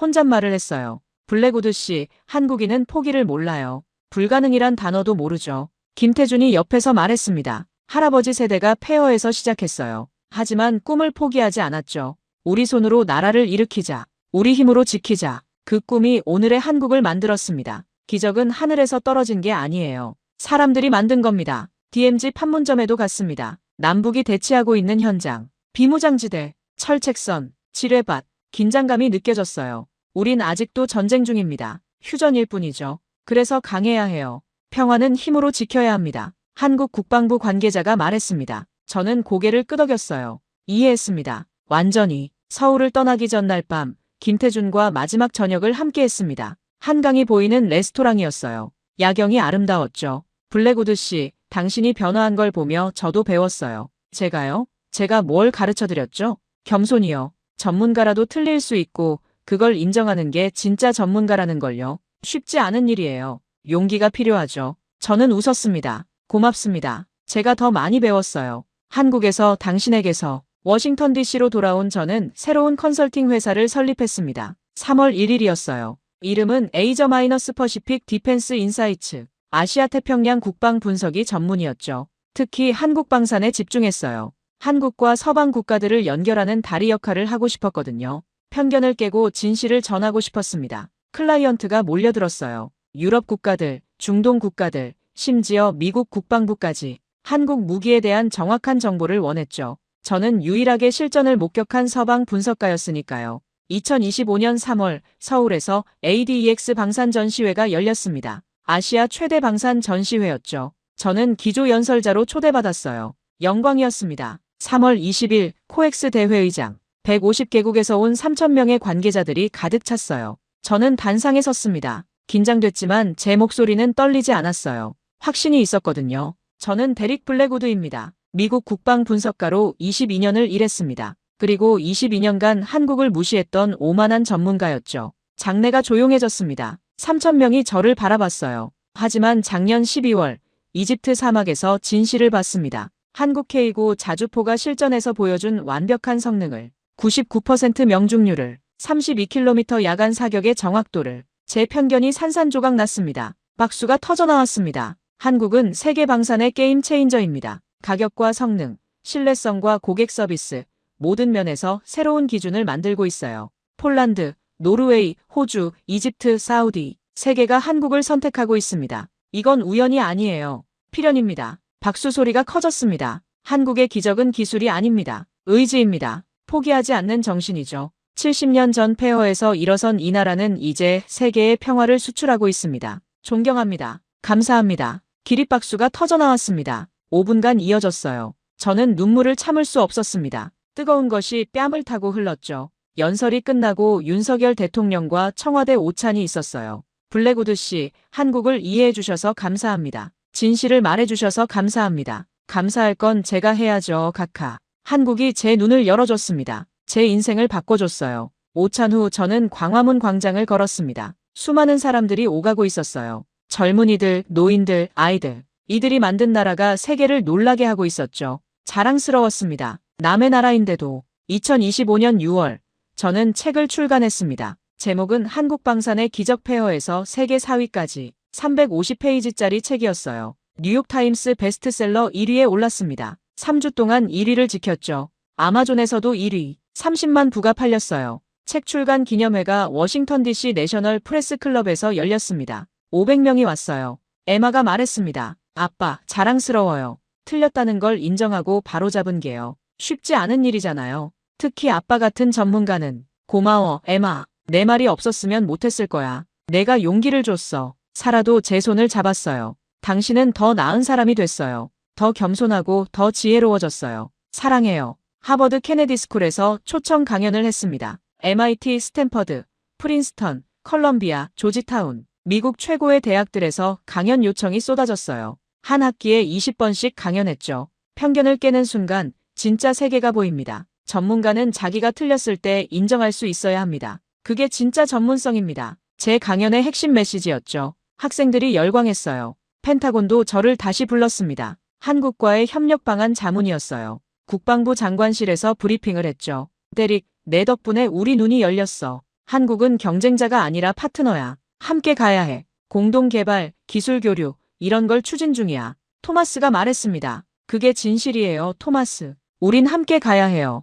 21세기는 협력의 시대니까요. 2025년 말, 이집트에서 연락이 왔습니다. 유세프 대령이었어요. 블랙우드, 좋은 소식이야. 우린 KE 전차 200대를 추가 도입하기로 했어. 40억 달러 계약이야. 축하합니다, 대령님. 현명한 선택이에요. 당신 덕분이야. 당신이 CNN에서, 책에서 세계의 진실을 알렸잖아. 다른 나라들도 움직이기 시작했어. 이집트뿐이 아니었습니다. 사우디가 KE 전차 300대 계약을 체결했어요. 50억 달러. UAE는 천무 다연장 로켓 500문을 주문했죠. 30억 달러. 요르단은 K9 100문. 모로코는 FA50 전투기 24대. 알제리는 KSS-3 잠수함 도입 검토. 중동 전체가 움직이고 있었어요. 한국 무기붐이었죠. 그리고 그 변화의 한가운데 제가 있었습니다. 제 보고서가, 제 책이, 제 강연이 촉매제가 됐어요. 2025년 크리스마스, 가족들과 함께 저녁을 먹었습니다. 에마는 하버드 케네디 스쿨 대학원에 합격했고, 올리비아는 조지타운에 합격했어요. 둘 다 국제정치 전공. 아빠, 저도 아빠처럼 세계를 연결하는 일을 하고 싶어요. 편견을 깨는 일. 올리비아가 말했습니다. 좋은 꿈이야. 하지만 한 가지 잊지 마. 편견을 버려라. 열린 마음으로 세상을 봐라. 데이터를 따라가라. 진실을 두려워하지 마라. 네, 아빠. 가르침 잊지 않을게요. 그날 밤 서재에서 저는 2024년 11월 15일을 떠올렸습니다. 제가 처음 이집트 보고서를 받았던 날, 불과 13개월 전이었죠. 그때의 저는 오만했어요. 한국을 무시했고 편견에 갇혀 있었죠. 22년 경력을 방패 삼아 새로운 진실을 거부했어요. 하지만 이집트 사막에서 K9를 보고 실전을 목격하며 깨달았습니다. 진실은 제가 생각했던 것과 완전히 달랐다는 걸요. 세상은 변하고 있었고 저만 그 자리에 멈춰 있었다는 걸. 한국은 기적의 나라였습니다. 불가능을 가능으로 만드는 나라였죠. 70년 만에 폐허에서 선진국이 된 나라. 세계 10위 경제대국 방산 수출 4위. K-팝, 영화, 드라마로 세계를 감동시키고 이제는 평화를 지키는 무기로 세계를 놀라게 하는 나라. 그리고 저는 그 기적의 증인이 됐습니다. 변화의 전도사가 됐어요. 창밖으로 눈이 내리고 있었어요. 하얀 눈이 워싱턴 DC를 덮고 있었죠. 2025년이 저물고 있었습니다. 새로운 해가 다가오고 있었어요. 저는 노트북을 열고 새 프로젝트를 시작했습니다. 제목은 아시아의 시대 한국이 이끄는 새로운 세계 질서. 손가락이 키보드를 두드렸습니다. 편견은 진실을 가리는 가장 큰 장벽이다. 하지만 그 벽을 넘는 순간 우리는 완전히 새로운 세계를 발견한다. 나는 22년 만에 그 벽을 넘었다. 그리고 한국이라는 놀라운 나라를 발견했다. 이제 그 이야기를 세계와 나누고 싶다. 이게 제 이야기입니다. 오만한 전문가에서 겸손한 학생으로 변한 한 사람의 여정이죠. 편견에서 진실로, 무지에서 지혜로 나아간 긴 여행. 여러분께 묻고 싶습니다. 혹시 여러분도 어떤 편견을 갖고 계신가요? 어떤 나라, 어떤 사람, 어떤 생각을 근거 없이 무시하고 계시진 않나요? 제 경험이 말해줍니다. 편견을 버리는 순간 세상은 완전히 다르게 보입니다. 그리고 그 세계는 여러분이 상상했던 것보다 훨씬 더 아름답고 놀랍고 경이롭습니다. 한국은 저에게 그걸 가르쳐 줬어요. 인간의 의지와 노력이 얼마나 위대한지를. 불가능이란 없다는 걸. 꿈을 포기하지 않으면 기적은 일어난다는 걸. 이집트 사막에서 K9이 만든 기적을 저는 평생 잊지 못할 겁니다. 47도 폭염 속에서 6시간 동안 단 한 번의 고장도 없이 작동하던 그 모습. 32km 야간 전투에서 99% 명중률을 기록하던 그 순간. 300명의 적군을 5분 만에 격퇴하고 아군 피해 제로를 달성하던 그 전투. 그건 단순한 무기의 승리가 아니었어요. 한 민족의 의지, 한 나라의 불굴의 정신이 만든 기적이었죠. 전쟁의 상처를 딛고 일어선 사람들의 땀과 눈물이 만든 결실이었어요. 유세프 대령이 제게 했던 말이 기억납니다. 블랙우드, 한국인은 포기를 몰라요. 불가능이란 단어도 모르죠. 그래서 여기까지 온 겁니다. 김태준 팀장도 말했죠. 저희 할아버지 세대가 폐허에서 시작했어요. 하지만 꿈을 포기하지 않았죠. 그 꿈이 오늘의 한국을 만들었습니다. 기적은 하늘에서 떨어지지 않아요. 사람이 만드는 겁니다. 제가 이집트에서 한국에서 본 건 기술이 아니었습니다. 사람이었어요. 절망 속에서도 희망을 잃지 않았던 사람들, 불가능에 도전했던 사람들, 그리고 마침내 기적을 이뤄낸 사람들이었죠. 그들의 이야기가 제 인생을 바꿔놓았습니다. 제게 겸손을 가르쳐줬어요. 열린 마음의 중요성을 알려줬죠.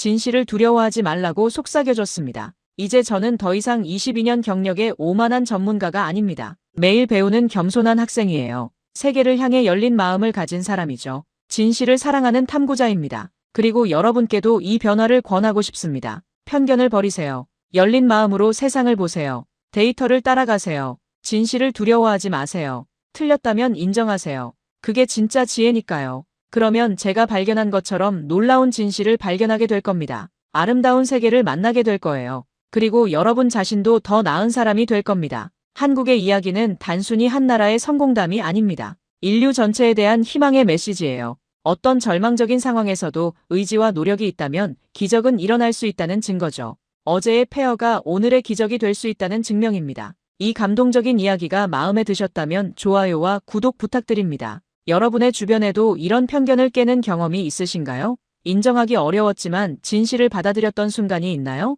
댓글로 나눠주세요. 함께 배우고 성장하면 좋겠습니다. 다음 영상에서는 한국 K 전차가 폴란드에서 만든 또 다른 기적을 들려드릴게요. 유럽의 중심에서 한국 무기가 어떻게 러시아의 위협에 맞서고 있는지, NATO가 왜 한국을 주목하는지, 그 놀라운 이야기를 기대해주세요. 긴 시간 시청해주셔서 진심으로 감사합니다. 여러분 한 분 한 분이 이 메시지를 더 많은 사람들에게 전해주시길 바랍니다. 편견을 넘어 진실을 보는 세상, 오만을 버리고 겸손을 배우는 세상 함께 만들어가요. 이 영상을 공유해주시고 한국의 놀라운 이야기를 널리 알려주세요. 세계는 생각보다 훨씬 더 넓고 우리가 몰랐던 기적들로 가득합니다. 열린 마음으로 보면 매일이 새로운 발견입니다. 저는 데릭 블랙우드였습니다. 한국이 제게 가르쳐준 교훈을 여러분과 나눴어요. 편견을 깨는 순간 진짜 세계가 보입니다. 기억하세요. 감사합니다. 다음 영상에서 또 만나요. 건강하세요. 행복하세요. 그리고 늘 열린 마음으로 세상을 바라보세요.